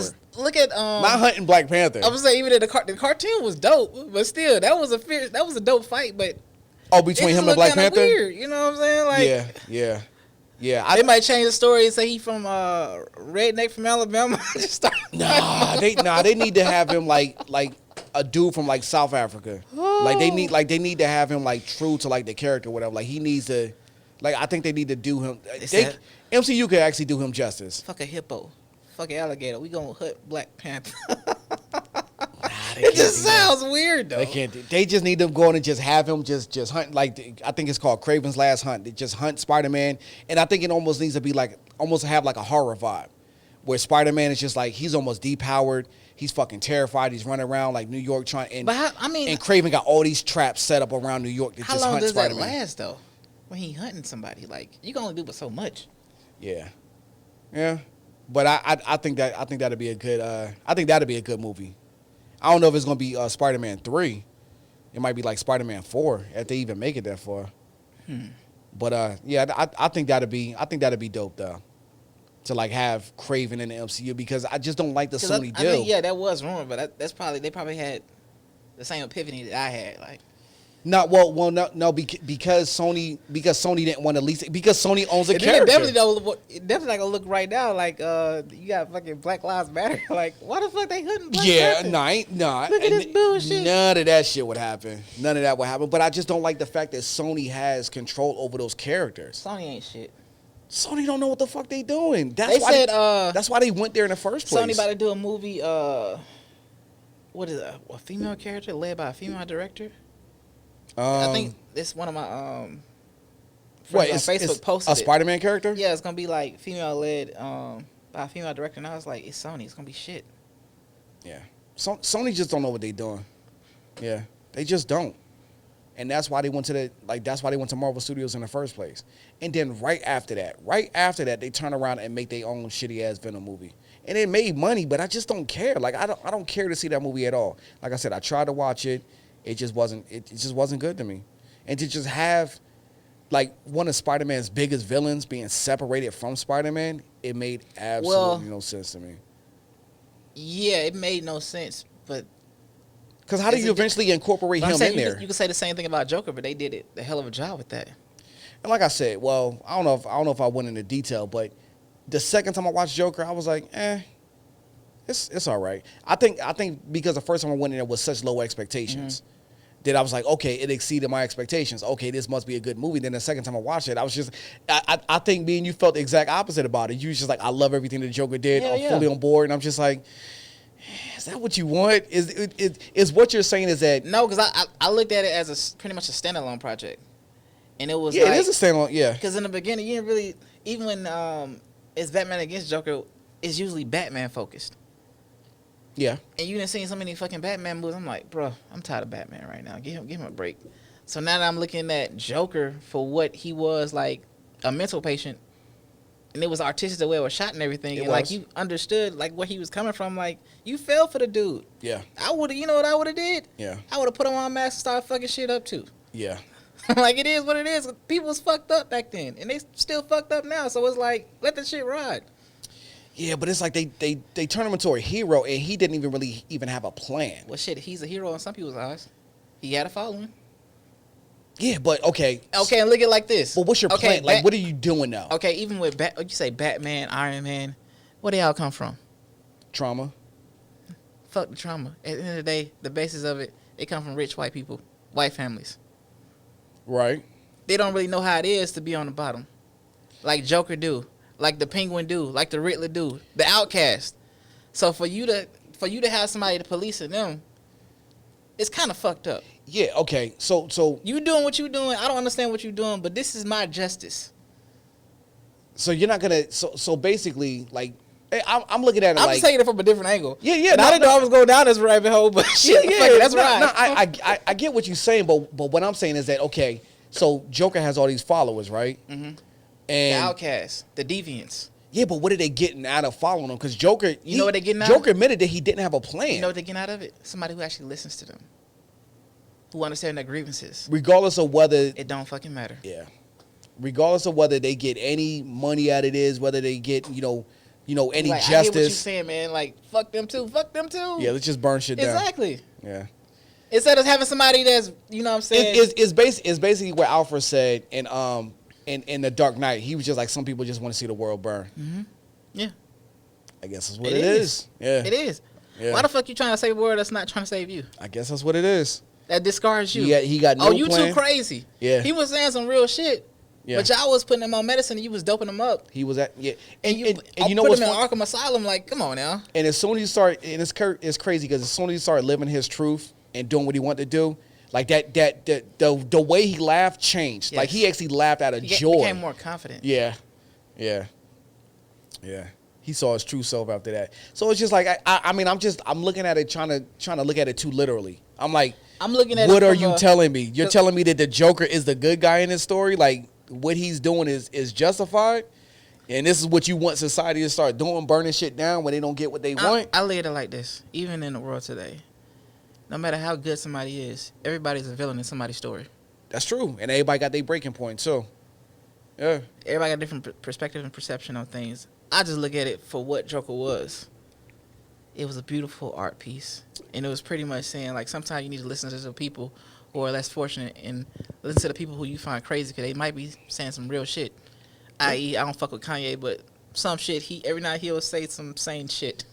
So have you been following? Because I told you, I'm trying to learn Twitter. I know it sounds crazy. Kanye on Twitter? I don't follow Kanye on Twitter. I just did. But and then I got the notifications where like my shit, it I get a chime, like my fucking text, like the noise goes off every time he tweets. Mm-hmm. It was one day that shit was like ding ding ding. That shit. Oh yeah, he had like 100. He had like 100 tweets one day, and somebody had reposted. They was like, "Bruh, yo, my calm shit down. was ringing, yo." Like I got notifications every time he tweets, and that shit was like ding ding hell no, ding I'm ding. definitely not doing that. Because I'm just like, who do I follow on Twitter? How do I like? I don't know. I'm just trying to get on Twitter, like. Twitter is because you always talking about it. It's just like because you Fury got me. Road. It's a whole bunch of savages on Twitter. Yeah. If you don't know how to navigate Twitter, stay your ass off Twitter. I really don't. You know what I'm saying? If you want to peek your head in, peek in for a good 2 to 3 minutes and get the fuck out. Yeah. I apparently followed the wrong person because that motherfucker had my phone ringing. I mean, I follow OJ, I follow Ye. Like, yeah, but I mean, some of the stuff that he's saying is right. You know about. Well, I can never agree with people talking about, you know, comparing anything to slavery. Slavery is slavery, but he talking about like the music contracts of slave. Yeah, I never agree with anybody saying that. Which, I mean, artists have known that for years. Yeah, I mean, the contracts are terrible, but it's just like, why are you still signing this shit? Like because sometimes you don't have a choice. Kanye re-signed with the same people who had his masters for a minute, so it's just like it ain't like he didn't have a choice. No, I'm saying like he didn't do his due diligence on some shit. Yeah. That's how I'm looking at it. I think in the beginning, if you're a struggling artist, you like I said, that's on the last podcast, you're gonna take some L's in order to progress forward. Yeah. It could be a lot of shit. Kanye probably was distracted. I'm not even gonna speak on Kanye's situation. Yeah, I can't speculate on what anybody's doing. The only thing I'm saying is that whenever you sign a contract, you got to do your due diligence on that shit. You can't compare it to slavery when you voluntarily signed some shit saying that you was willing to give up, you know, I mean, your creation. He said that. Did he say? Because he talking. Oh, you reading this now? No, I'm saying like you said he compared it to slavery, right? Yeah. I know what you're about to just the shit he said on TMZ. Yeah, but then he say slavery is a choice. Slavery is a choice. Exactly. But he don't want to hear that shit. He ain't gonna want to hear that slavery. Yeah, exactly. Anytime he compares, you probably say, that was dope, Kanye. Like I was doped up at the time. Yeah. Fuck what I said. Anytime he try to say that shit and say a contract is slavery, I'm gonna just tell him slavery is a choice. Because I know Kanye listens to our show, so I'm just telling you now, Kanye. Kanye ain't listen to shit. He'll listen to. I think Kanye's a Gemini, right? He might be. So that look. We always have multiple personalities within us. Yeah, he got. It's like his multiple personalities got multiple personalities. So that's why I can relate to Kanye. But sometimes I be like, Kanye, just shut the fuck up. Yeah, a lot of I don't know. It's hard for me to even listen to like his his old music. Like I love his old music. Classic. If I had the CDs, I'd still be playing them shits. But the streaming and give that dude any more money, I'm good. I'm just on the bootleg his shit from now on. If I want to listen to his old shit. But yeah, it's just hard for me to listen, and I know a lot of stuff that he's saying is actually true. You know about that's what I'm saying. About how the creative should be in control of their creation, and that's why within this new podcast space, yeah, Joe is trying to get ahead of it because before it gets fucked up, Yeah. like the record space. Exactly. And I appreciate everything that he's doing. He's taking a lot of arrows for us to be able to live comfortably. Because, I mean, if nothing else, he's asking the right questions. And he's getting the people to start to think. Now, I think the real change is going to come through when people are ready to sit down and sign those contracts and saying, no, you can't own shit. This is going to be a real, true partnership. I create the shit, and I do it however I want to do it, and I'll let you lease my shit for a couple years. And then I get it back, and I own all of this. It should have never been anything else but that. Because, I mean, as far as I can tell, like, I don't know the ins and outs of the music industry or any of these businesses and stuff like that, but it seems like the only thing that the record labels do is what? Promotion, distribution, and they pay all the upfront costs of producing your content. But the thing is, the internet leveled the playing field. You finished it for me. That's exactly what it is. You don't need them to do any of that stuff. A lot of record labels now are waiting until people get a buzz on their own, and then they're like, hey, like even, I got a bag for you.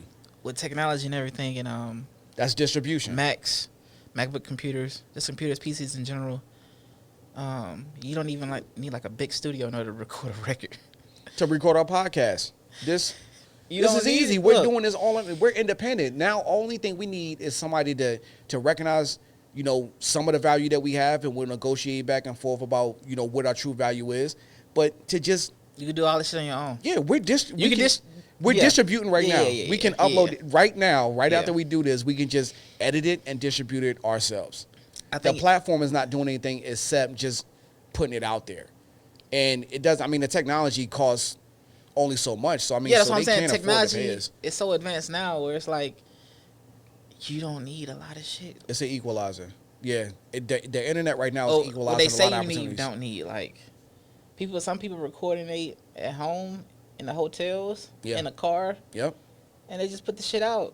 You don't need a whole distribution company to do that shit for you. The internet. Don't. The thing is... And you don't need a whole lot of promotion. More people...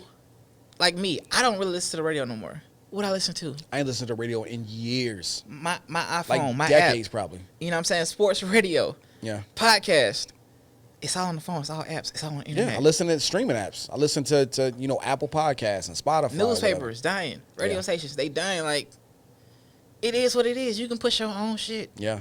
So the record labels all you need is audience. Yeah, the record labels are actually doing less and less. Like, the biggest attraction to signing with a record label is that you can get that upfront money. That's the biggest thing. Yeah. But you have to be able to say no to that shit though. You have to have like the willpower to be like, you know what, I'm not gonna take all this money up front. Cause what you're doing, you're buying into slavery. I told you, I don't like using that word for that shit. It's something. It's something. It ain't slavery, but it's something. It's a fucked up situation. Would you say you're buying into indentured servitude? That's better, I guess. I will accept that. Yeah, I will accept that. Yeah. Oh shit. Because I don't know. It's just slavery. In my mind, it only has like one connotation for me. It's just like it's only one thing I perceive when I think about that. Mm-hmm. But it's indentured servitude is probably. That sounds better. Yeah, it sounds better. I can accept that. I will accept that answer.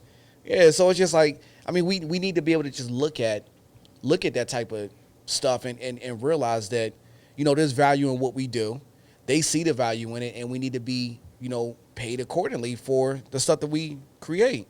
And we need to take ownership and maintain ownership of our creation, because there's no reason why anybody should be making way more money off our labor than we are. I mean, but it happens all the time now. I mean, if you got a 9 to 5, you know, you're I got a 9 to 5. Yeah, exactly. We both do. So you're busting your ass all the time doing a whole bunch of stuff, and they're making more money, or they're profiting way more than you are. So yeah, because you're just a number. Yeah, you're just a number. And as soon as you leave, they'll replace you right away. Oh, yeah. Like, they'll act like they miss you, but if you quit your job and get fired, they might give you a pizza party or some shit like that. A pizza party. You know, the saddest part is when people retire, and then they throw like a retirement party, and then nobody comes. Bro, like, you spend 30 years at a company and nobody. Yeah. That's sad. That'd be. You should have been living your life a long time ago. Yeah. And then you realize, like, people really not fucking with you like that. Yeah. But then you just think, just because I'm retiring, like, this is an accomplishment. And at the end of the day, when they don't care, they trying to say this, bruh, that's for you. Like, yeah. they don't give a fuck about you retiring. Yeah. Really, it's like right off of the sunset, because we never really give a fuck about your ass in the first place. Honestly, I don't want to retire. Like, I would rather work till I die, but doing what I want to do, working for myself. Like, I don't mind. Like, I don't want to sit on a beach, just because I'm old. Like, I want to work. I want to do some shit that I'm passionate about for the rest of my entire life. Like, I respect people, you know what I'm saying? Like I said, we have a 9 to 5, you know what I'm saying? And we utilize the 9 to 5 to pay bills and shit like that. Absolutely. But I don't want to work 9 to 5 and retire from the 9 to 5. No. Like, I want to do shit that I love to do and that I'm passionate about. And that's part of what we're working on right now. Like, there's a lot of things outside of the podcast that we're working on. Like, you're working on your music, and I know that shit's gonna pop off. We'll see. I believe in it. Like, honestly, it's just one of those things. Like, the only barrier for our success, the way I feel right now, the only barrier for our success is our lack of motivation or us bullshitting. Mm-hmm. Like, it's gonna have, like, the talent is there. The talent is there, but do we have the drive to push forward and make sure that we're putting ourselves out there, that we're producing the content that needs to be produced? I think that's the only barrier, because for a long time you was on my ass about me, making YouTube videos and me producing. Like, I was talking about a lot of shit all the time, and you were always holding me accountable of, like, not doing everything that I said I was going to do. And it's just like, I know COVID is a tragedy for a lot of people. It's a terrible thing, but it was an eye opener for me though. Mm-hmm. Like, it gave me a little bit more time and a little bit more clarity to understand it. I need to start taking advantage of the opportunities that have always been in front of me. COVID, it's grind mode right now. For a lot of people. It's grind mode. Yeah. And I feel like if you the same after going through COVID and coming out of COVID, it's a big problem. Yeah. And terrible. The thing is, like, even when you're working at a particular area or whatever, people see you in a certain way. They see you in a certain, like, that's what they've always known you as. Mm-hmm. But if you come out of COVID, this whole situation, a better person, more influential person, people have to start looking at you totally different. And the thing is, COVID to me is like you being in a cocoon. And you know what I'm saying? At the larva stage, and you start progressing, then you come out, you like, shit, I'm not even fucking same. I don't even need to be at this place that I'm working at right now. Yeah. That's the dream, you know what I'm saying? Like, and there are like a couple different people, they are dealing with the COVID situation. I think some people are like, some people just flat out lost their fucking job. Mm-hmm. Lost whatever opportunities they had because they thought they had job security, and it's just like, you realize that, no, I'm dispensable, or I'm not essential. Exactly. You realize who and what is essential. Yeah. So then you had to start. So those type of people who lost their job will realize that they're not, deemed worthy or deemed valuable or essential. You gotta find a ground. You gotta make sure that this don't happen to you again. And I know it's easier said than done, but you're looking and say, I can't let somebody else dictate, that whether I'm essential or not. Mm-hmm. So it's like, you have to, like, it's those type of people that lost their job. But you know what? By you having that mindset is dope. But the people that's above you, they wanted to keep you in that previous. They don't want you to realize that. Yeah, they don't want you to realize your worth. Yeah. You have to realize your own worth. Yeah. And then there's people like us that didn't lose their jobs. Yeah. They kind of gave us a little bit more freedom to work from home, that allowed us to kind of just have our passions, our side projects kind of be pushed up a little bit more to the forefront. Excuse me. Because we have a little bit more free time, a little bit more opportunity to work on stuff. I mean, because that's what that's kind of the box I'm in right now. I mean, I'm still working, still work from home. I still got, basically like the same workload, but not having to commute, just that little bit of not having to commute into work and not having to sit at a desk forever and kind of be able to move around and do whatever I want to. It allowed me the opportunity, it allows us the opportunity to start really focusing on our passions and saying, well, this side hustle, this side project, this thing that I'm passionate about could actually transition into something that could actually supplement the income that I'm making from my 9 to 5. And I think that's where we're going. Is it going to be something immediate? I don't think so. No, you got to grind. Yeah, but I'm at the point where I'm in grind mode. Like, I'm feeling a whole lot better about the positions that we're in because, we just got the opportunities in front of us a whole lot more. I mean, like, even our situations, I think it's going to be a minute before things get back to normal. I think this is a new normal for what it is. Okay. You just gotta adjust to it.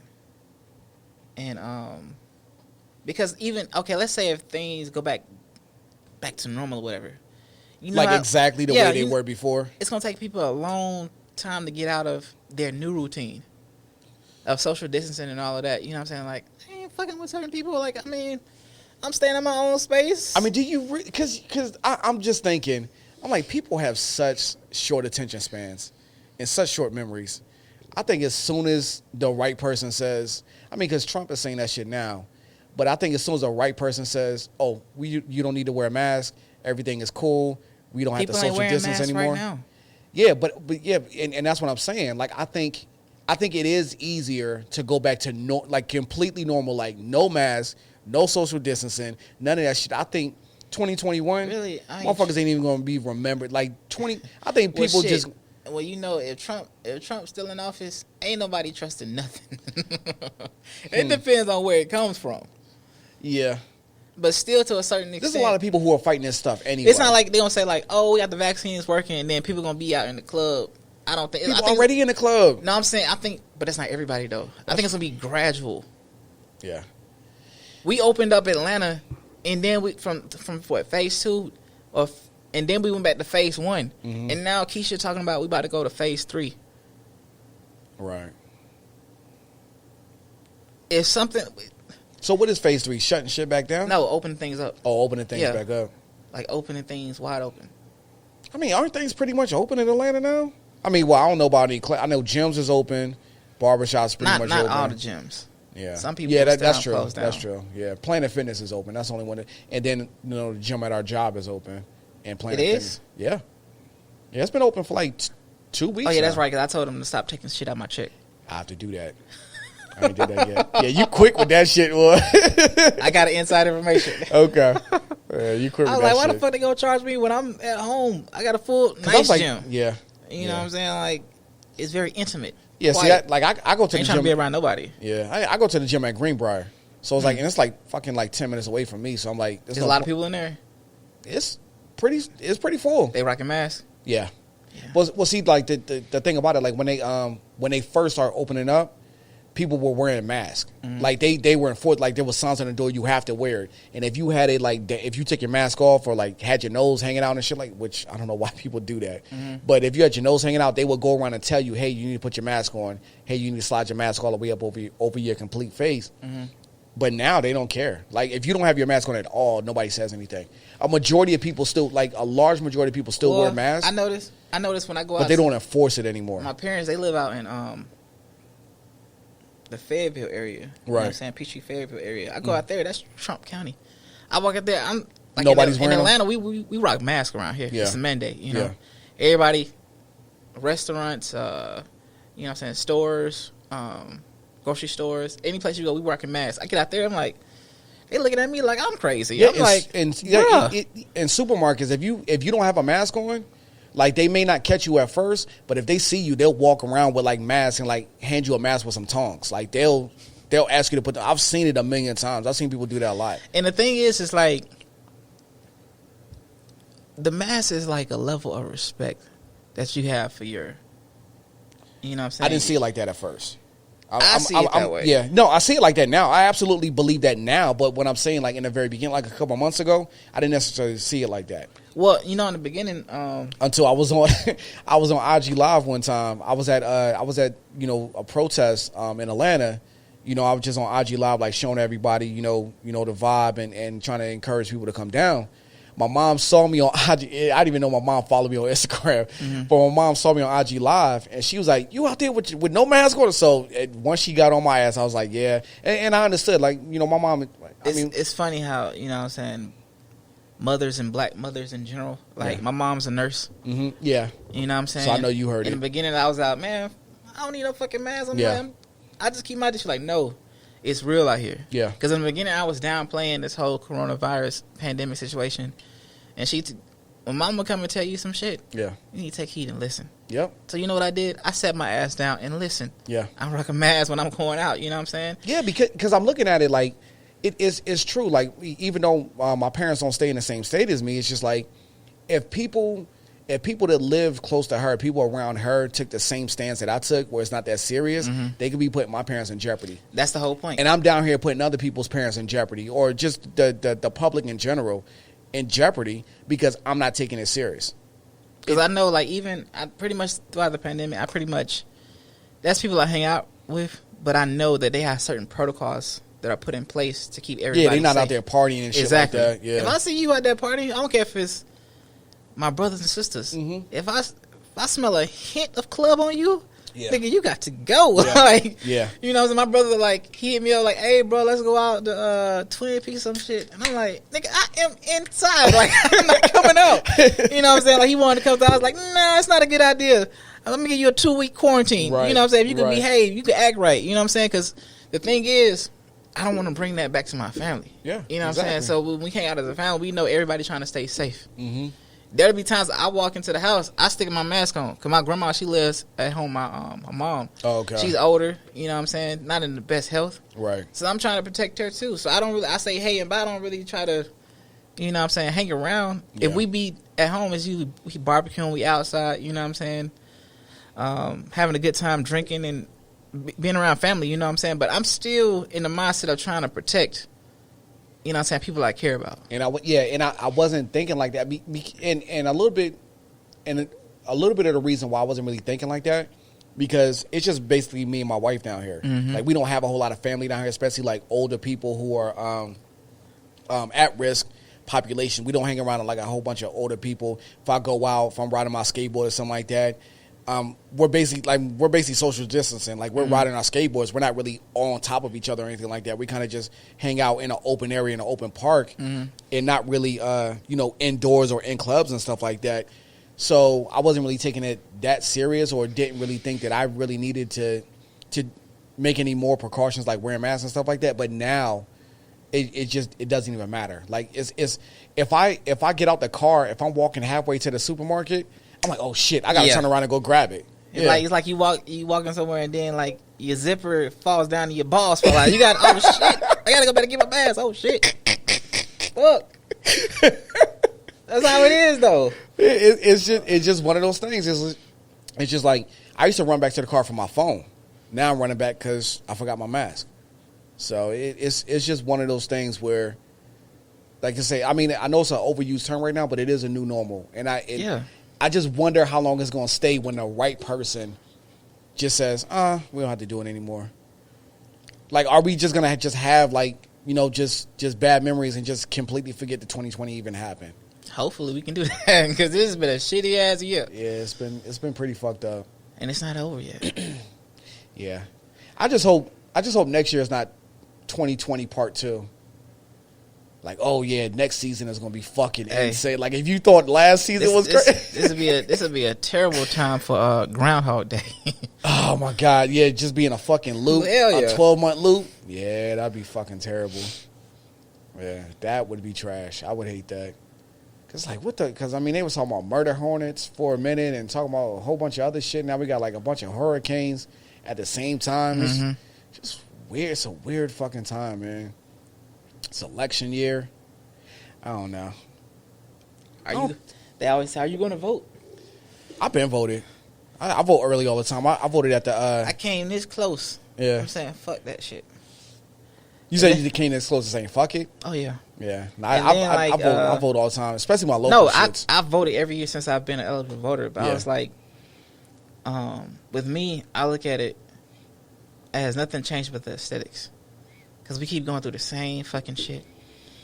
It's a fucking loop. And all it does is just change party lines. Republican, Democrat, Republican. You just need somebody that's more palatable for your palate. But the whole situation with Trump is an outlier, because it's like, bro, at the end of the day, we need like at least a little bit of decency and at least a little bit of sanity. And the thing it's like the bare minimum that we asking for. Just don't be a fucking asshole. By Trump also, we just talk about Ye. Yeah. We're going to talk about Trump. Yeah. And Trump is a Gemini also. I didn't know that. So it's like, I know you. I know y'all. Like, right. We don't need to be in office. Right. Like, we just let shit ride. Like, the shit that Trump put out on Twitter, I was like, damn, I would have did some shit like that. like coming from a standpoint of, like, we are chaotic. You know what I'm saying? But we know how to handle our own chaos. But trying to manage somebody else's shit. No, I'm saying his shit has been amplified because you're under a microscope. Right. Like, that's normal for me. You know what I'm saying? But if you put me under a microscope, you're like, damn, this motherfucker crazy or some shit. Because I respect him in certain ways of just being an alpha male and do whatever the fuck he wants to do. But the thing is, but he's doing the wrong shit, though. That's the thing, though. Yeah. You're dealing with people's lives. Yeah. I'm just dealing with myself. Yeah. I don't want to be dealing with people's lives. Yeah. I'm cool with that. It's like, if I make some crazy decisions, that's all me. But it's like he's handling the whole fucking country and to a certain extent the whole world. That's why. Yeah. Me, I'm like, yeah, we can't have this Gemini in office. I'm sorry. I got to go vote. I got to go. My vote is against you, not for Biden, because, I mean, Biden is Biden. It is what it is. It ain't no better. But at least at the end of the day, it is better. I'm saying it ain't great aesthetically. Yeah, I think at the end of the day, it's not great. He's not great, but he's better though. I don't even think Biden gonna be running this shit. And I think Kamala gonna be running this shit. That's fine. Nah, it's cool, but I'm saying like, I mean that's and there's levels to that though. I mean, there's levels to my excitement about all of this shit. But it's just like sometimes people, like, I think where people go wrong is that people always think they got a choice between good and evil. It is not that simple. It's not like I'm just gonna choose the lesser two evils. Yeah, motherfucker. Sometimes you do. Well, shit. Sometimes you do. Sometimes you do have to choose the lesser of two evils, and that is a choice that we have to make. But because you don't want to choose the lesser evil, even though both of them is bad, because you don't want to choose a lesser one, you can just be like, fuck it, I'm just gonna let this motherfucker stay in office and make things worse. No, you can't do that. People do that shit all the time. I understand your other choice is not great. I understand that. I'm not excited about it either. But at the same time, I know it's better than what better than what we're already getting. Just take it from even a more primitive level of people. You know what I'm saying? You wake up every day and you get your coffee and you go into a fucking job that you hate. Mm-hmm. But what you do? You take your ass to that job because why? You gotta make some money. Yeah. It's better than being broke. It's better than being homeless. You know what I'm saying? Is going to work great? No, but it's better than being fucking homeless. Yeah. You gotta do what you gotta do. So lesser of two evils. And you make that choice every day. Every fucking day. Yeah, so you see that girl you laying next to? It's not somebody you really want. You know what I'm saying? She overweight, her breath stink, pussy probably stink. She probably don't wash her ass, but that's yours. That is yours. That you lay next to every day. Lesser two evil. You don't want to be alone. You don't want to be playing with yourself 24/7. It's hard out here, boy. And then that's a terrible choice to have. God damn, God, I hate you, baby. I'm just saying, I hate you, girl. Come here. God damn, you better than nobody. Being with you is better than being by myself. Hell yeah. That'd be terrible to have to say. I'm just saying some real shit though. It is what it is. I hate you, but it's better than being alone. Hey, give me them cheeks, girl. Give me them yams. Come here, give me that wop. Yeah, the wop. Yo, I think we got it ain't even super wet, but shit, I'll take it. Shit. I think we got way off subject, but I still think way off subject. But I still think this is a dope ass show. So I think we covered a lot. It was awesome having this be like our second show, doing it together. And like I said, I knew it was gonna be good for us actually doing the show together, and I'm just looking forward to doing more. So, it's been cool. Yeah, it's been really cool. All right, we out.